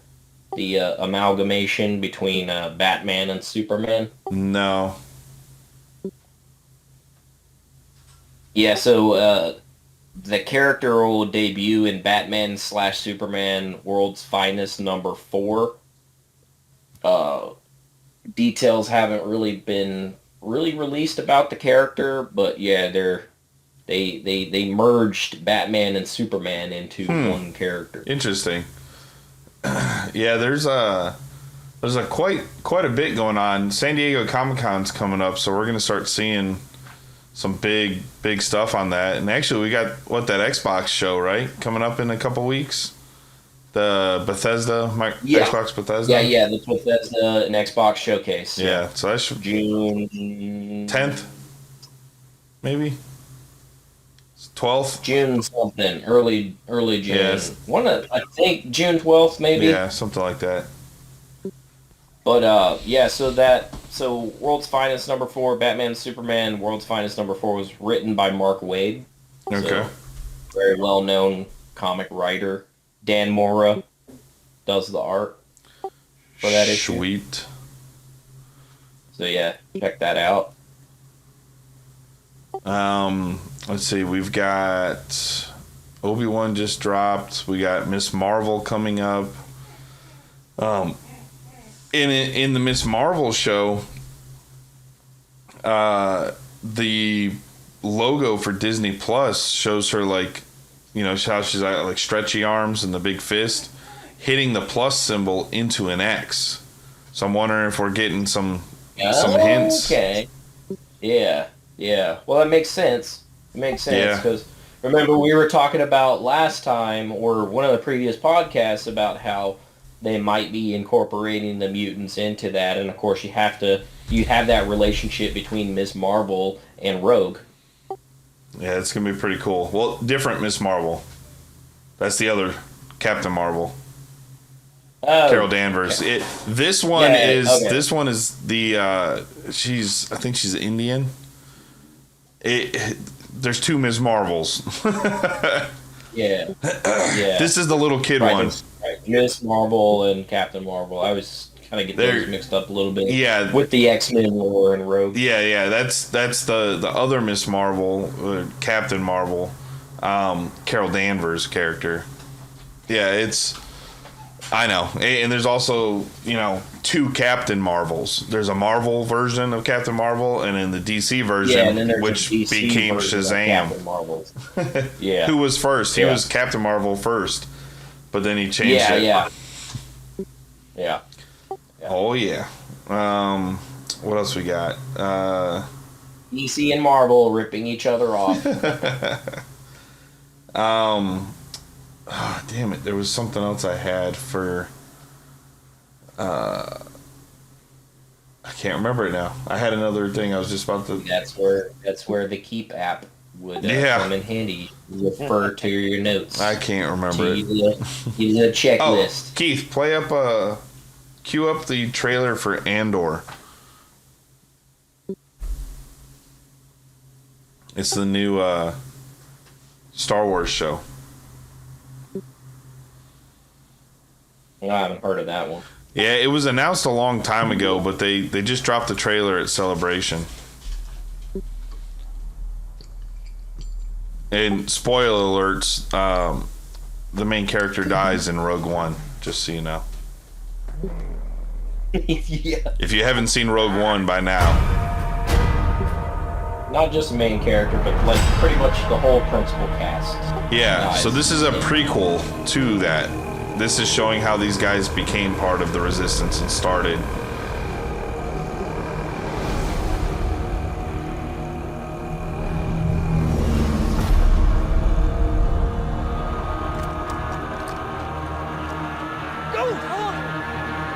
It's kind of like the beginning of the Resistance type stuff, where the Empire comes and takes over the planet.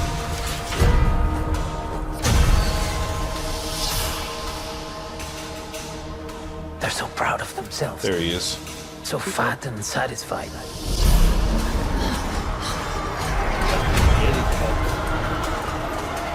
They're everywhere. They're watching me now.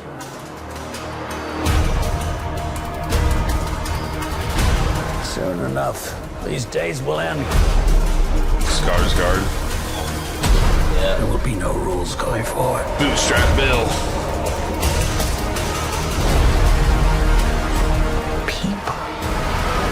Standing up.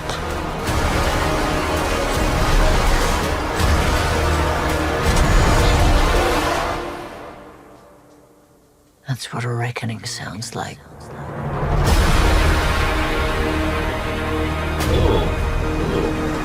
Yeah. I mean, I don't know if we needed a prequel to a series where we already know that the guy's gonna die. But a prequel to a prequel. Exactly. But anyway, because that was a prequel to A New Hope. Exactly. So I mean, it's cool. I mean, we get more Star Wars, we get to play with those toys some more. Just keep using different stories, right? Don't try to shoehorn in our legacy characters. Leave them alone. Right. Yeah. Expand the cinematic universe, can merge that with the Star Wars Legends universe. Let's get Knights, like we were talking about in previous podcasts, another, Knights of Old Republic, the Ancient Sith, that kind of thing. Bring that shit in. Yeah, I want to see some old school shit. Like I want to see Darth Bane, man, because that dude tore shit up.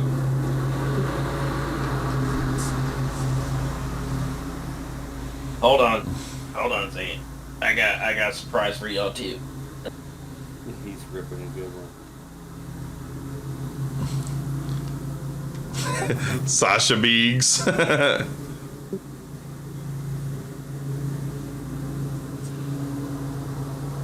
Sasha Biggs. She's fat. She's a Biggs.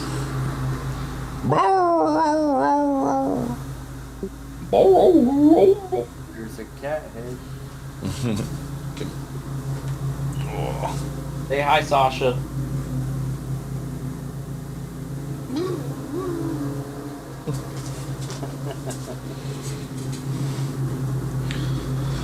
Sasha. Dude. Chilling. Yeah, she is uncomfortable right now. So Yeah, she's like, Jesus Christ, Dad. What? I'm on the last issue of The Last Ronin, so once I get that done, I'll ship that off to y'all. You guys can check it out. Sweet. Hell yeah, badass.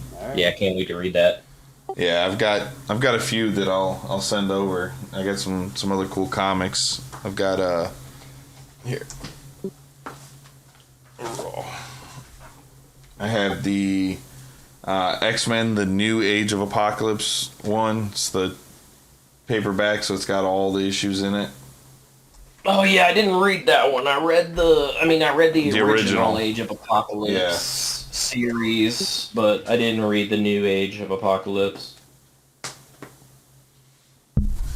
Yeah, and then I've got this really cool Batman Arkham Mr. Freeze, so it's like the ultimate like Mr. Freeze one. Goes through like all the old original like issues. It's like all the key issues, but it's like the original like Batman 123. Yeah. And it just goes like little compilation of some of his best appearances and stuff. Exactly. So that's a really cool book too. So I'll send over a bunch of books and you guys can go through them, check them out. Sweet. Did you see the Minecraft movie coming? I had heard rumors about it, but I hadn't read anything or seen any kind of updates on anything. So I think it's going to be like almost like a Lego movie type thing. Okay. Yeah, I'll probably watch it. I mean, that's all I've been playing. I've just been playing around in my Minecraft survival world. Yeah. Gotta get you guys on sometime so you can take a look around and see all the shit I've done in there. I need to. I want to check it out. You know, I've been playing a lot of Halo, a lot of Battlefield. Those updates keep coming through, man. Mojang's working their asses off. Oh yeah. There's an actual trailer for it. Yeah, I saw the movie poster at the movie theater for it.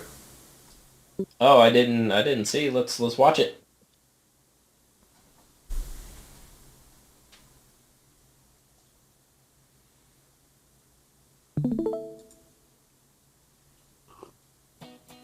One year ago, today, our societies came together for our era of peace. Everyone, may I present the Honorable. Ladies, strangers out by the gates. Gray, your alliance is disgusting. Come Hey, to it's Hero Brian. We'll celebrate it. Otherwise, we'll come to your village and celebrate it right here. We're being threatened. We've worked hard to achieve. They did this exasperated sigh. They're just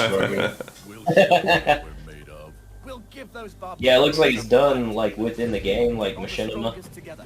We'll start training for battle. I use my face. I have constant headaches. What on earth is going on in this training camp? I've got it.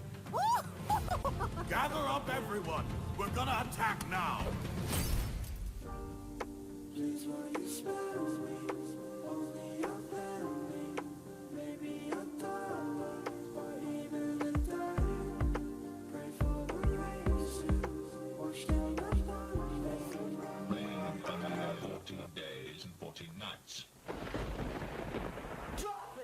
That's cool. It's like Tron. Yeah. We get the Tron outfit on. That's really neat. Yeah, there's a lot of lore surrounding Minecraft too. There's a lot of YouTube channels that kind of go into diving into the lore around Minecraft. Well, you remember like when it first came out, it was all story driven. You know, I remember when it very first came out on the Xbox, we were playing it originally. Like it starts in this whole story like mode, and I never actually played the story mode. I always went into free and just started building castles and blowing shit up.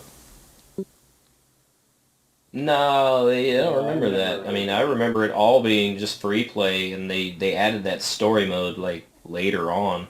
Yeah, no, it started out with But there's a lot of like lore. Yeah. About like how the zombies and skeletons and are able to walk around and stuff like that. But I don't remember. Like story mode came like a lot later. It was pretty much just like developed by Notch as just a sandbox open world. Well, it was, I think it's the Xbox 360 version that had the story mode built into it. Because I remember, like, starting out, and you had to build yourself, like, a basic house, and it was, like, telling a story. Oh, well, that's the tutorial. Oh, see, I never made it through that. It was, like, telling me a story as I was building those things. It's like, well, it's just kind of, the tutorial is just kind of telling you, like, how the world works, how to use these materials, how to use redstone, stuff like that. The story mode didn't come till like way later. Gotcha. Yeah, the Dungeons one looks fun. Minecraft Dungeons. It's like a top-down like dungeon crawler. Yeah, I've seen some gameplay on that. But no, I mean, I've had that survival world going on for a few years now. That's kind of what I focus on whenever I'm doing Minecraft stuff. Excellent. Yes. But yeah, there's a lot of YouTube channels and a lot of creators that have they delve into the lore surrounding the Minecraft world, where the zombies come from, where the Endermen come from, how the Ender Dragon, origins of these things, origins of different mobs, and of the player character and everything like that. Sweet. Yeah, never really got into it. It's fun. Like we said last time, it's one that you just lose track of time very quickly. Yeah, like you can go into creative mode and you just build whatever you want, and you can spend hours just doing that and not even necessarily even just playing like survival mode stuff. Yeah, exactly. That's all I got for news. I don't have anything else news-wise. You guys got anything? No, that's all I got. Sweet. Yeah, so I watched... shit. I just blanked on what I just watched. You guys watch anything recently? Shelby and I watched Fury Road. We finished up the Mad Max. Right. We watched Fury Road. Nice. She loved it. She loved it. It was great. I think that's probably her favorite of the Mad Max of the 4 movies now. Is Mad Max Fury Road. Keith? Halo. Did you finish it? Yeah, it was pretty good. That last episode, man. I was actually really surprised that Jess liked it. Yeah, I mean, it's a very big divergent from the video games. This one, it's hard for him to even keep his damn clothes on. You see more Master Chief ass than you ever thought you would. I mean, you never see it. That's what the games were missing. The whole body. The games were missing bare Master Chief butt cheeks. You never saw his face, and then here you go with the TV show, and we got full Master Chief. Well, in the video games, you've got Cortana's pixelated butt. You gotta make it fair. Yeah, it was good. I liked it. A lot of people are complaining about the show, because they're wanting it to be identical to the video game, and it's not going to be that way. They can't do that, I didn't want it to be. The only gripes that I have is that you've got... Well, there's going to be no point in playing the video game. Yeah. If you make it exactly based off of the video game, if you make it exactly like that, then why play the video game when you can just watch it? I mean, it's like every book and movie that's based on a book in history, like, they don't make it scene for scene. It has to be adapted. So the only thing I had issues with is the weapons. So we're like 500-600 years in the future, and they're using like modern guns today, like handguns and AK-47s and stuff. And I'm just like, right? Like, why couldn't you just mold some stuff over it like the other guns? And then I mean, spend a little bit of money on props. Yeah, I mean, I didn't like that. You know, there's like a part in there where like they're walking around with handguns, and it's just a FN-57. You know, or you know, I'm like, come on, you're 500 years in the future. The Spartan pistols were special. Yeah, you know, the Spartans had the Magnums and all that other stuff, but there's another handgun in the Halo games that the ODST used. Why couldn't they just don't be walking around with AK-47s and modern guns? Come on, you're almost 600 years in the future. And then the first episode was the only one that had it, really, and it, you know, they had like a Chevy Tahoe and something else in that, and I'm like, come on, really? Like, we got these Warthogs and all this other stuff. You couldn't just modify something to go over the fucking truck so it doesn't look like a goddamn Tahoe? Like, right. Well, the thing is, like, you could put like the Chevy logo on like a Warthog or something like that. Well, it didn't even have the logo. They did like they do in movies where they take that logo emblem off, but it's very. So they weren't even sponsored by Chevy. No. They didn't have. It was very noise. clearly a, you know, like a Tahoe truck or GMC, and it's like, come on, you're 600 years in the future. There's no way that truck would be there on this Madrigal, this crazy planet, you know, out in the solar system. Like, how the fuck did the truck get out there? Like, come on. Hey, no. Yeah. So, other than that, you know, I get the whole, like, Master Chief and changing the story and showing them, you know, but we only have 4 Spartans. Where's the other Spartans? You know, I want to see them hint at more. So I'm really hoping this first season, stop chewing on the box. This first season is all just introing into stuff, and then this is where we get, you know, the bigger budget and the crazier stuff. Because even Halo looked weird. Like, when they were on it, it was all, like, fuzzy kind of camera angles. I mean, granted, it was dream sequence stuff, but it still just didn't look right. Looked odd. Yeah. But the last episode, man, the fighting when they were up there fighting was pretty cool. It was fucking brutal, man. That plasma grenade stuck to her. Stuck to the Spartan. Yeah.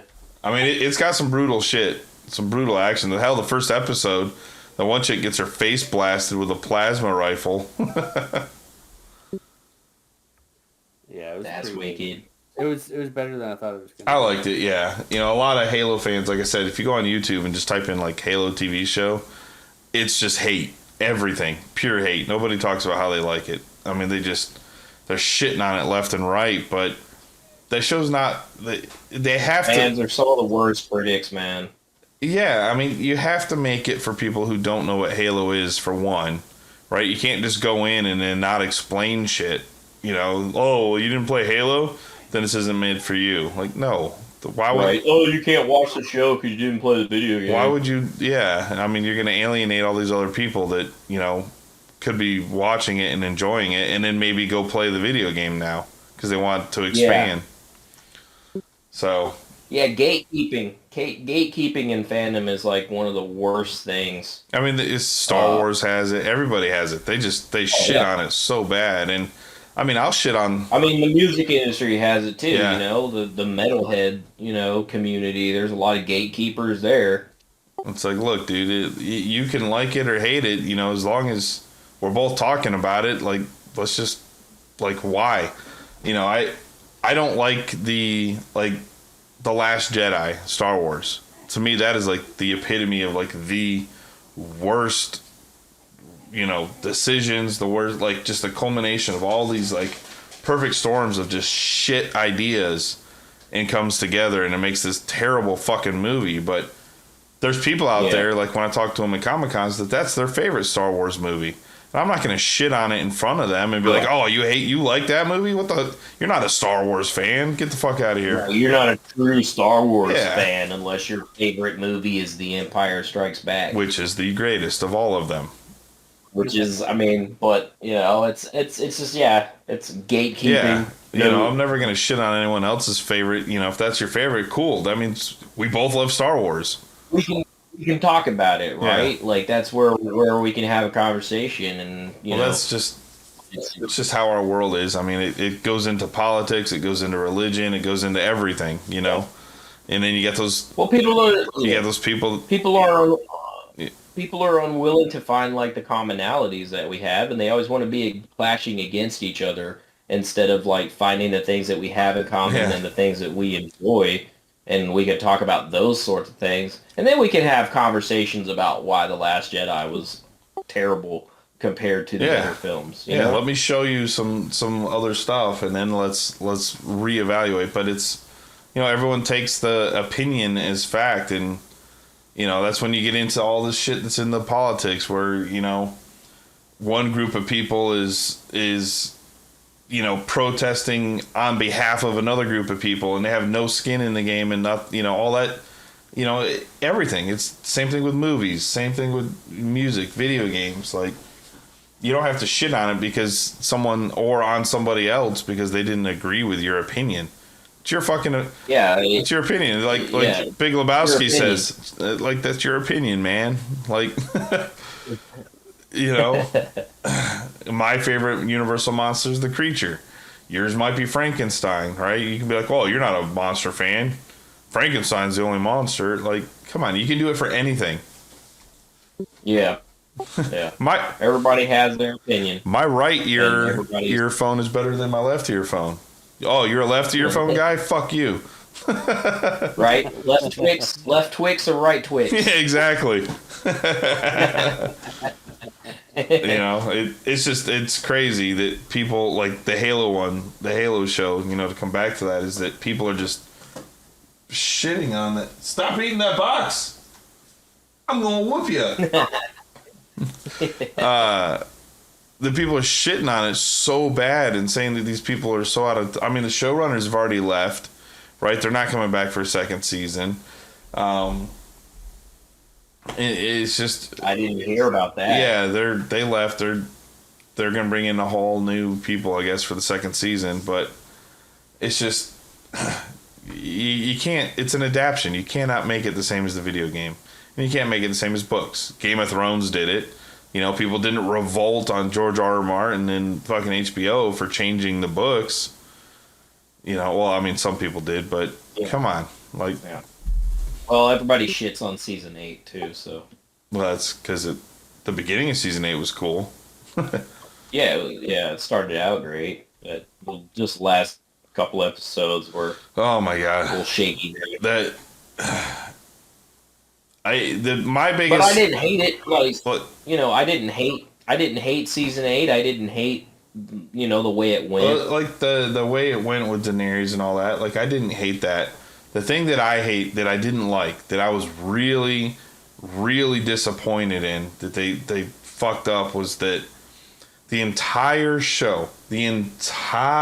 fucking show was this slow-moving army of fucking White Walkers coming, and the impending doom that was going to come upon all of the fucking land. And, they lead this whole fucking 7 seasons in the beginning of 8 up to this, and then it's like they end the whole thing in one fucking episode. Yeah.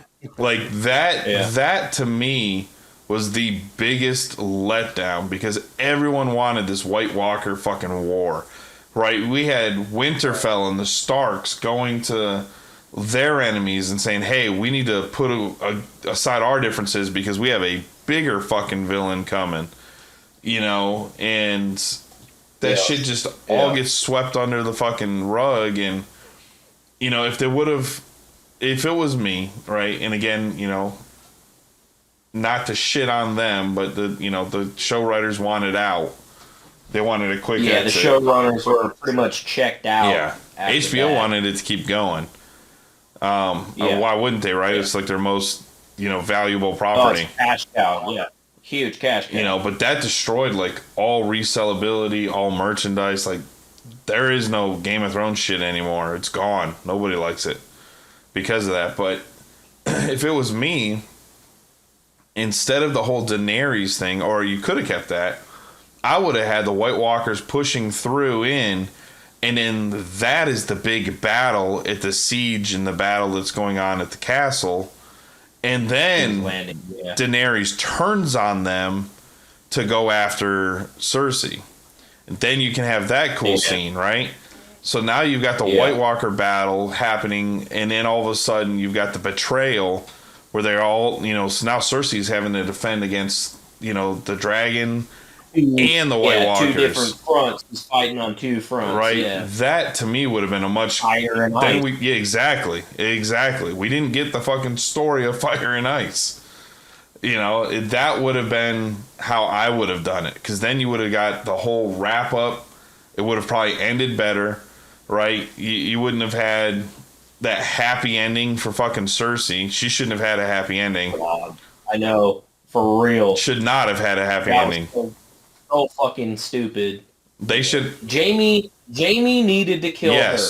Yes, and then you should have had what's the little one's name? The girl, the assassin, Arya. Arya should have fucking took him out after that, right? Like that should have been the thing. Jamie should have killed her, right as the White Walkers were coming in, and then the fucking dragon just come in and then burn them all out, right? That's how it should have been done. But again, I'm not a writer, and everyone could always say they can do it better than the other, but that was my biggest letdown, man. That whole White Walker thing, like, because that was so fucking epic and big.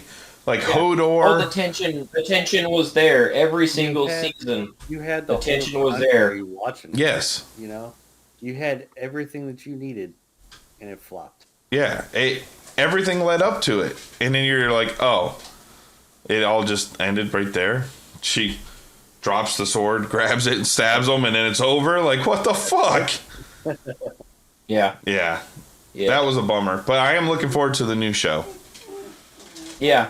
The new show looks legit, and I have a feeling that they're gonna learn from their mistakes. I hope so. And if they're going to end it, they're going to end it right. Well, if you got showrunners that are getting burned out, don't just end it. Not even that. Just don't even, like, if the showrunners are getting burned out, then the showrunners can fucking quit. And then you bring up fresh showrunners that are willing to see it through to its conclusion the way it needs to be done, not have these showrunners go through and do a season that they don't even want to do. And I feel like that's part of the major part of season 8 was they forced the showrunners to fucking complete the season when they didn't even want to do it. They wanted to be done with it. And they cut like half the season out because it was supposed to be another 10 or 11 episodes or 13 episodes, and they chopped it down to 8 or 9. Well, it was getting pricey for HBO to pay for those episodes though, because they were getting real expensive there for season. Well, 8. they said that it was. If I remember correctly, they said that they asked them, can you finish it in 13? And they said, we can do it in 9 or some shit like that. And so, I mean, it was bad, so we need this. Yeah. It's like Dexter, right? Dexter people hated the ending of Dexter. So 10 years later, we get the new series, which was really good. By the original writers, the original crew, the original stars, all come back to finish the original story correctly. That's how you get that cool stuff. Yeah. And too bad they can't bring James Gandolfini back. And the ending of that one, I was just about to bring that up. So I watched somebody break down that last scene, And now I understand it. They didn't explain it very well the way that it ended, but I fully understand the ending now to that last episode. I'm like, oh, okay, I get it. Now it's good. So the different cuts that they kept doing with the scenes was going when they would show, like, when someone was walking through the door, the camera would go and look at them, right, and see who's coming through the door. That was in the first-person perspective of James Gandolfini's character. But then they would show other scenes, which was an overview scene. And so now, like, if you go back and rewatch it, there's the scene where the two hitmen or whatever were standing there, and it's in a first-person view of them looking at the two hitmen, and then it goes back to the dinner and it pans and you see the whole family, and then it just cuts out black. He got shot. Right. That's when he got killed. Yeah. So it's in that first person perspective, but the way that this guy broke it down, he broke down every shot through that whole scene of the different people's perspective, and it put that puzzle piece together a lot better. Because that was the problem, is when people were like, well, what happened? Did he get shot?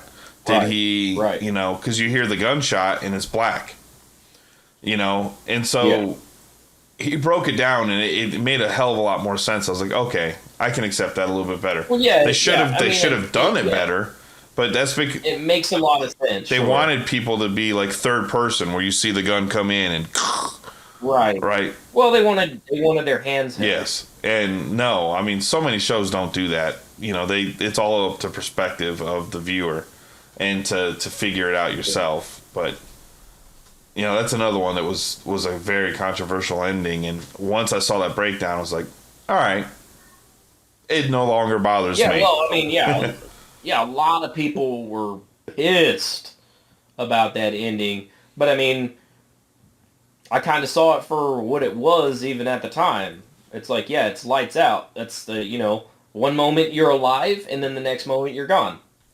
I wanted to make a sequel to Oz called The Return to Oz, and have it be like 25 years later, like now, right? Like after the show. And you could have some of the old... Oz. Oz was fucking great. Oh, yeah. And you could have some of those like legacy characters just show up at the beginning type thing to introduce the new batch. But, I thought it would always be really cool to do a Return to Oz, like just name it Return to Oz, right? And keeping with that whole theme, I thought that would be really cool to do, because that was such a cool show. And nowadays... that was an incredible show, man. And nowadays you could do it, with all the modern themes and shit that are going on. All right, because back then it was very controversial. Hell, J.K. Simmons as the racist was fucking epic, dude. Like, all of it. Did you ever watch that, Keith? Oz? No, I watched a few of the beginning episodes, but I never really finished. Bro, hop on HBO Max and it was so good. And fucking go through that shit. That was such a great show. Oh my god. That was all. I mean, you could bring back Harold Perrineau too. Yeah. The wheelchair guy that was kind of sort of narrator. I guess he was like the narrator of the show. Yeah, because he was always in that like spinning thing and all that stuff, doing the narration. So, bring back a few people to introduce it, and say, hey, Return to Oz. We're back in the Emerald City, and and write a new prison show. People love prison shows. Bring back Dean Winters too. Ryan O'Reilly. He was a great character. He was my dad's favorite character. Yeah, he was awesome. But I mean, it would be cool to make it nowadays, and you can introduce more current stuff. You got the cartels. You got all these new things. And new stuff that's relevant today that wasn't relevant back then. Yeah, well, talk about the prison industrial complex and stuff like that. I know, like, the show touched on it a little bit, but when it got privatized, look at the state of the prison system now compared to back then, where it's gotten completely out of control.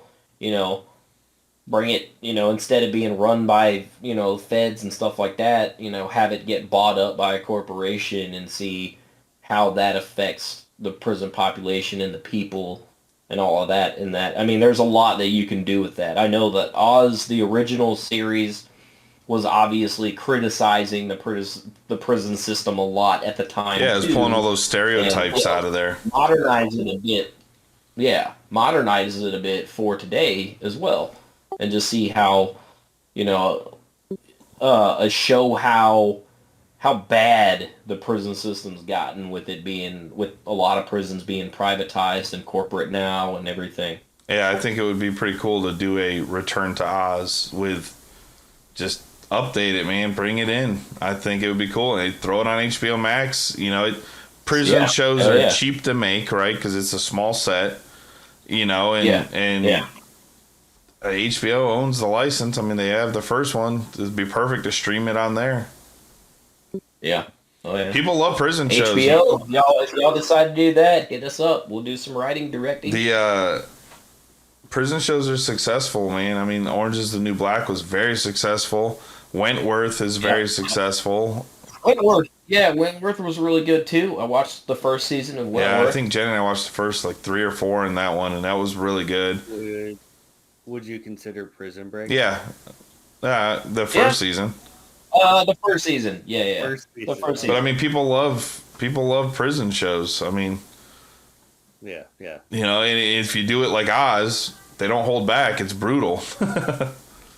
Yeah. And nowadays with shows like Spartacus and Rome and all that, you can show full dick swinging. Full on dick.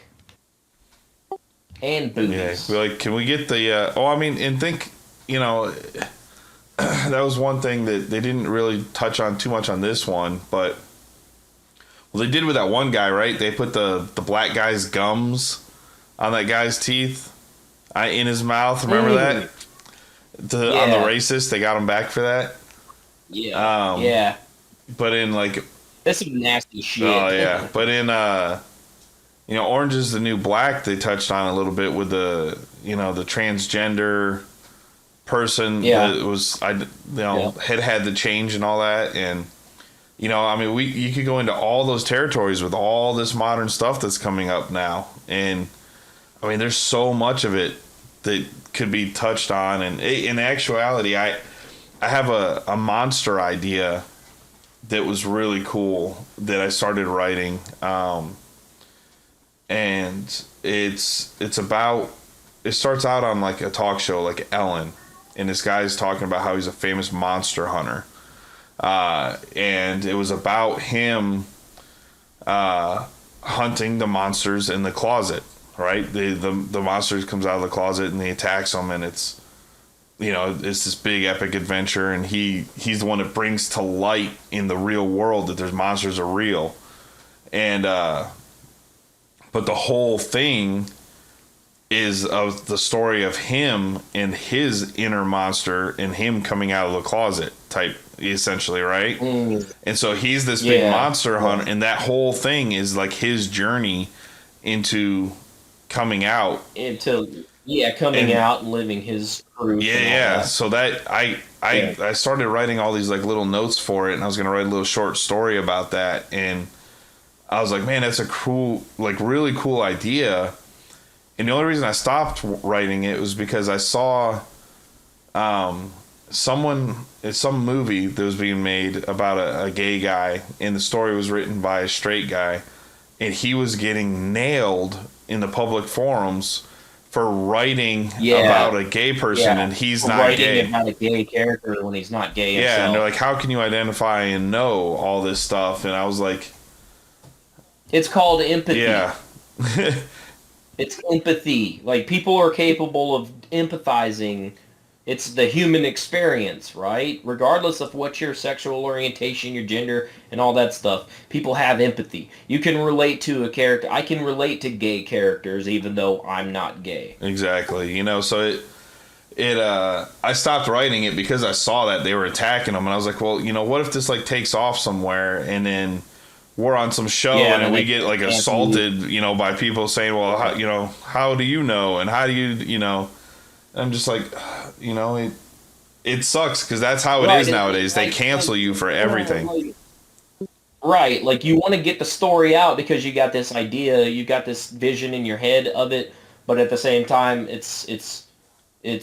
you're afraid of what people's reactions are going to be. So you can't make that art because of how people are going to react and try to take away your livelihood. Yeah, and I'm sure in today's cancel culture, you know, that there's a lot of people out there that are afraid to do certain things. And like I said, I had this like really cool story all planned out, and you know, I had the notes, and I started writing the whole like interview scene at the, you know, on the like Ellen type show, and you know, I was like, you know, I don't even know if I want to fuck with all that, you know, dealing with all that cancel culture shit, because if it does do good, you know, it who knows where it goes, because I like I said, I watched this one guy who did a comic book, and the comic book is about not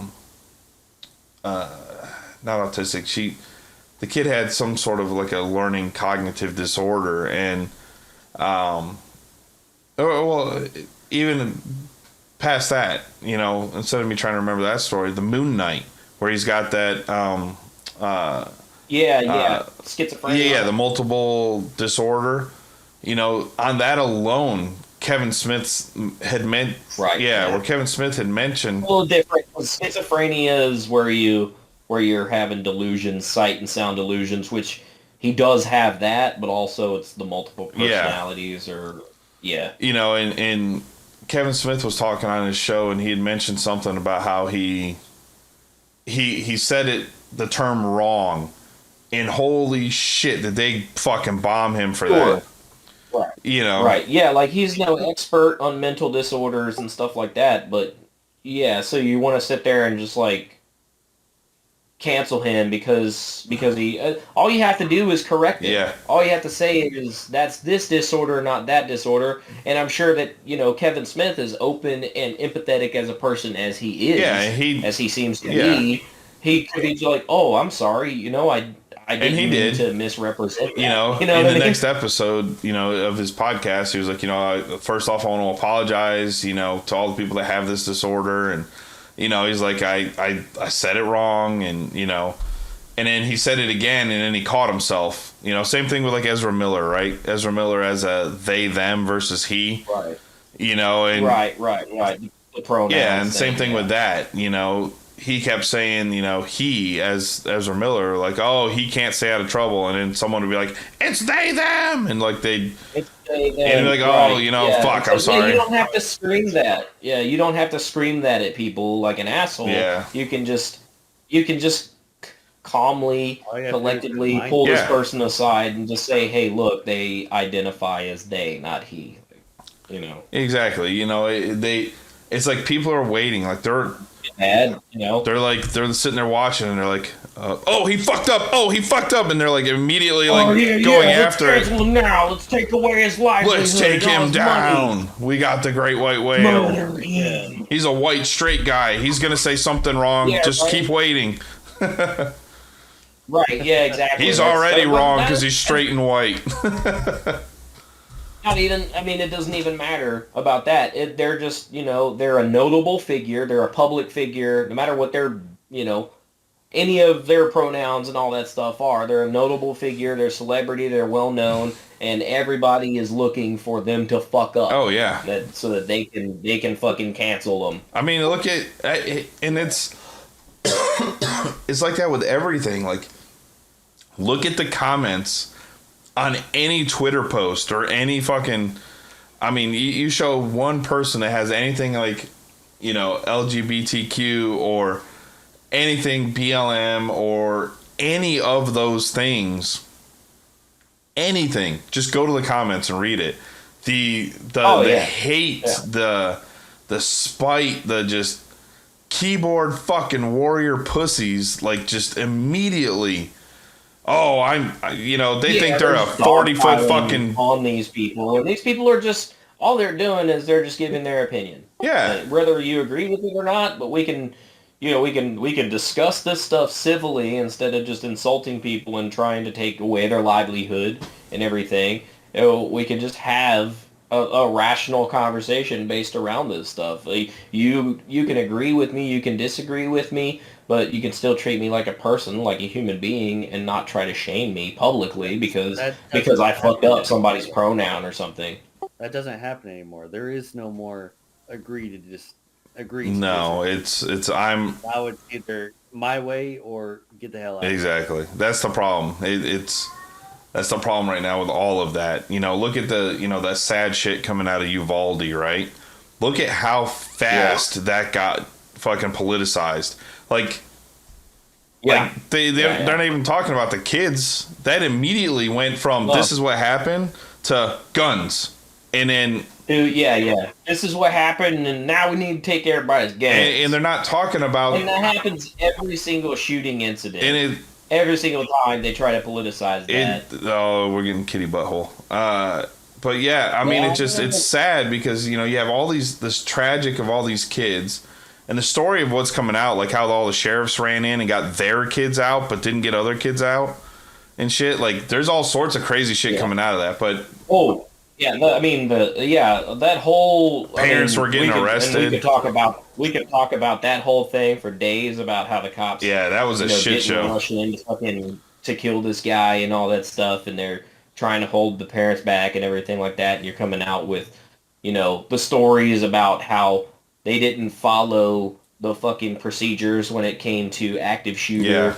Their active shooter training and all that fucking. There's a Facebook post going around of the Uvalde Police Department winning, some funding for level 4 fucking body armor and stuff like that from 2018 that didn't age well, seeing as what just happened this last week. Exactly. And, it's like a lot of people are tearing them up in this post on this. Like, oh yeah, I guess it didn't come with a set of balls. Yeah, it's crazy. That's a whole media shit show, and it's... The main point is what happened with the poor kids, and it has turned into this massive thing. Go to the comment section of any of those videos or posts. It is toxic beyond fucking hell. Yeah. Like, it just angers you to sit there and read. You just want to ghost dad your way through the fucking phone and just slap some of these people. It's like, what the fuck? These people don't care about the fucking kids, They don't care about what actually happened. They just care about what they want to happen because of what happened based on their views. Right. Yeah. Right. Yeah.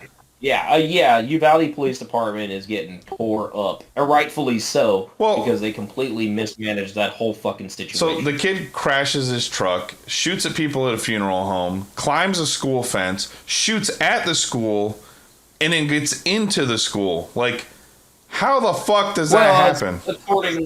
That's according to the official police timeline report about it, right? And they're trying to, obviously, they're reporting only the things that's going to make them look good, because we're seeing all this other stuff come out, these videos come out. The kid just, so who the fuck knows what really happened? Yeah, I mean, how does the kid walk in? The school's supposed to be locked, Right, it was supposed to be already in lockdown because an active shooter was around that area. How the fuck does he get into the school to barricade himself? Well, even before that, it was, those schools, like elementary schools, the external doors, unless there's a guard there, are supposed to be locked. They're not supposed to allow for people being able to come in. Yeah, they're supposed to not allow people to walk into those buildings, and there was a lot of missed shit, and it's just sad because this type of thing always happens leading up to elections. It's always, right? We're about to do midterms, right? In a couple months. Yeah. It's always before an election. It's like every 2 years there's something, and it's sad, and it sucks. But, leading back to from this event to pop culture and all the other shit, there's always someone out there that's going to shit on the story, and it's toxic. It's just it's annoying. And you just go to any comments of if you love a movie, Go look at the comments. Someone is going to call you a piece of shit in those comments. Yeah. You are always going to be called a piece of shit. And it's just... Oh, you liked this movie? Fuck you. Yeah. You know? How dare you like this movie? This other movie is better. Yeah. I mean, it's just... Sharknado 3 is the best. Oscar-worthy performances. But, you know... The best Sharknado was Sharknado 3. Fight me. It's just... There is no opinion anymore. It's the... I'm right, you're wrong. My opinion's better than yours. Right, exactly. Yeah, this isn't my opinion. I am just spitting facts. Yeah. No, it's just dumb. I mean, that's how the news agencies are doing it now too. You know, film critics are that way. Like, it's just the whole world's. Well, and back to the pop culture thing. The problem is that this shapes people's opinions, and it ultimately ends up affecting pop culture and the media around us and all that stuff, because the media has control of everything that we see and hear. Yeah, I mean, there's a lot of movies and things that have changed. Look at Chippendale. That's what I watched. I watched that Chippendale Rescue Rangers movie on Disney Plus. Oh, you know, and it's full. Like the old one? No, it's new. It just came out. It's fucking hilarious. Oh. And so they have Ugly Sonic in it. Sonic the Hedgehog, right? Yeah, yeah, the original design. Yeah, the original one with the human teeth. CGI Sonic. And in the way that they're able to do it, because Paramount owns Sonic, the rights to the movie stuff, right? So the way Disney was able to do it is they called it Ugly Sonic. So every time they reference him, they call him Ugly Sonic. They don't say Sonic the Hedgehog. It's Ugly Sonic. Right. You know, and She-Ra and all these other characters and shit. Oh my god, dude. That's what I had seen. But it was, you know, people are shitting all over like that, too. Oh, it's a terrible movie. You know, oh, you know, they did this, they did that. And it's like, why can't we just have fun and watch movies? Like, people don't ever... Right, yeah. Let people enjoy their movies. If you don't like it, you don't have to. You don't have to watch it. People don't ever, like... People don't ask me anymore. They're like, hey, Nick, what'd you think of that movie? Because every time I'm like, I loved it. You know, because I'm just like, I'm there to watch a movie. I know what I'm getting into. Either I'm shutting my brain off for a nonsense, fun movie like Chippendale, you know, or something like that. Or I'm thinking about something that's, you know, going to really, like, twist your brain a little bit. You know, suspense and thrillers, or, you know, anything that's got serious undertones. You know, it's just... Or even something that's going to kind of open up your brain a little bit more to the human experience. Yeah, like I can go from a Clockwork Orange, which is like a masterpiece, to, you know, Beetlejuice or... I disagree. Clockwork Orange is the worst Stanley Kubrick movie of all time. Fuck you, motherfucker. You're a piece of shit. You're canceled. I hope your dick falls off. You're canceled because that movie shows rape. That you're wrong. I'm right. I hope you die a terrible death. That's what the comments would say right now. Yeah, well, exactly. Yeah. They'd be like, I hope you and your whole family die in a fiery crash. Like that. It's just so fucked up and stupid. Because you like a movie that depicted sexual assault and rape. Hey, they were just singing in the rain. Singing in the milk. Singing in the rain. Alright. We got anything else? Why, are you tired? Wow, Keith. Wow. Yeah, You're going to be gone for a whole fucking month, and then you want to rush us to end this thing? Yeah, it's been 2.5 hours already. You know what? You're canceled. Don't look at me in that. You know what? Everyone in the comments, give a F for fuck you, Keith. Put a FK in there. Hashtag cancel Keith. That's not what F stands for. That's what this one is. Disrespect. Press F for disrespect. Yeah.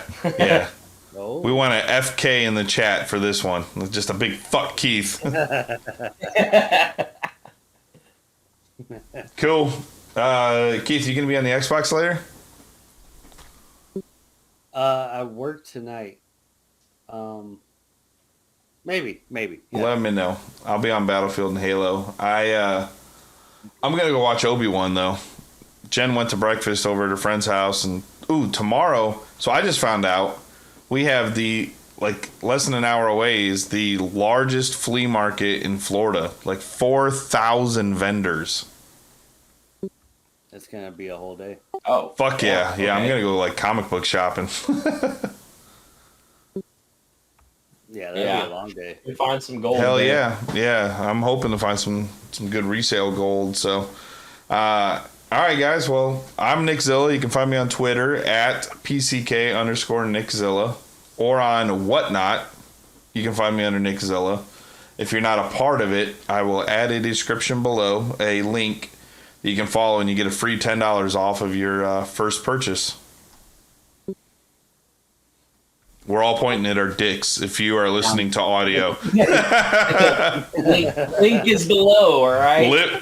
Sausage links below. Lift the coin curse. Lift the coin purse, and it's tattooed on my Grendel. We left a little bit of from under cheese there for you, too. I'm Mark Becker. Still don't have a Twitter yet, but I will eventually one of these days. Maybe. It's been most likely. Depends on how well this podcast does. Keith and I'll end up just making it for him and running it. Right. Just tweet the worst fucking shit and everybody hates me. You guys put up. And he doesn't even know. Yeah. Doesn't even know. He's getting the entire planet just he's hates getting me. offers from Spielberg and shit. Oh, you'd be perfect for this movie role, and we forget to check the fucking messages. Yeah, right. Where you're awesome for this movie role where you play Hitler. And we just completely oh, hey Mark, here's your Twitter login. You log in, it's a message that had just expired out or times late. all these people sending me DMs of how much they hate me and want me to die. Let's make that happen. Yeah, this is Keith. Twitter at PCK_Keith. Also hit up our Discord at Pop Culture Kick. Keith, were you just reading a cheat sheet of what your Twitter was? He's got a script. Yeah, that's what I thought. I saw you looking down. You're like, you can find me at PCK_. Hey, at least he remembered his name this time. Yeah, that's true. Hey, I was on sleeping pills. Yeah, you were. All right, let me stop the recording. Later. Recording, stop. What is the most unattractive male first name in the English language? What you just said, Keith, is one of the most insanely idiotic things I have ever heard.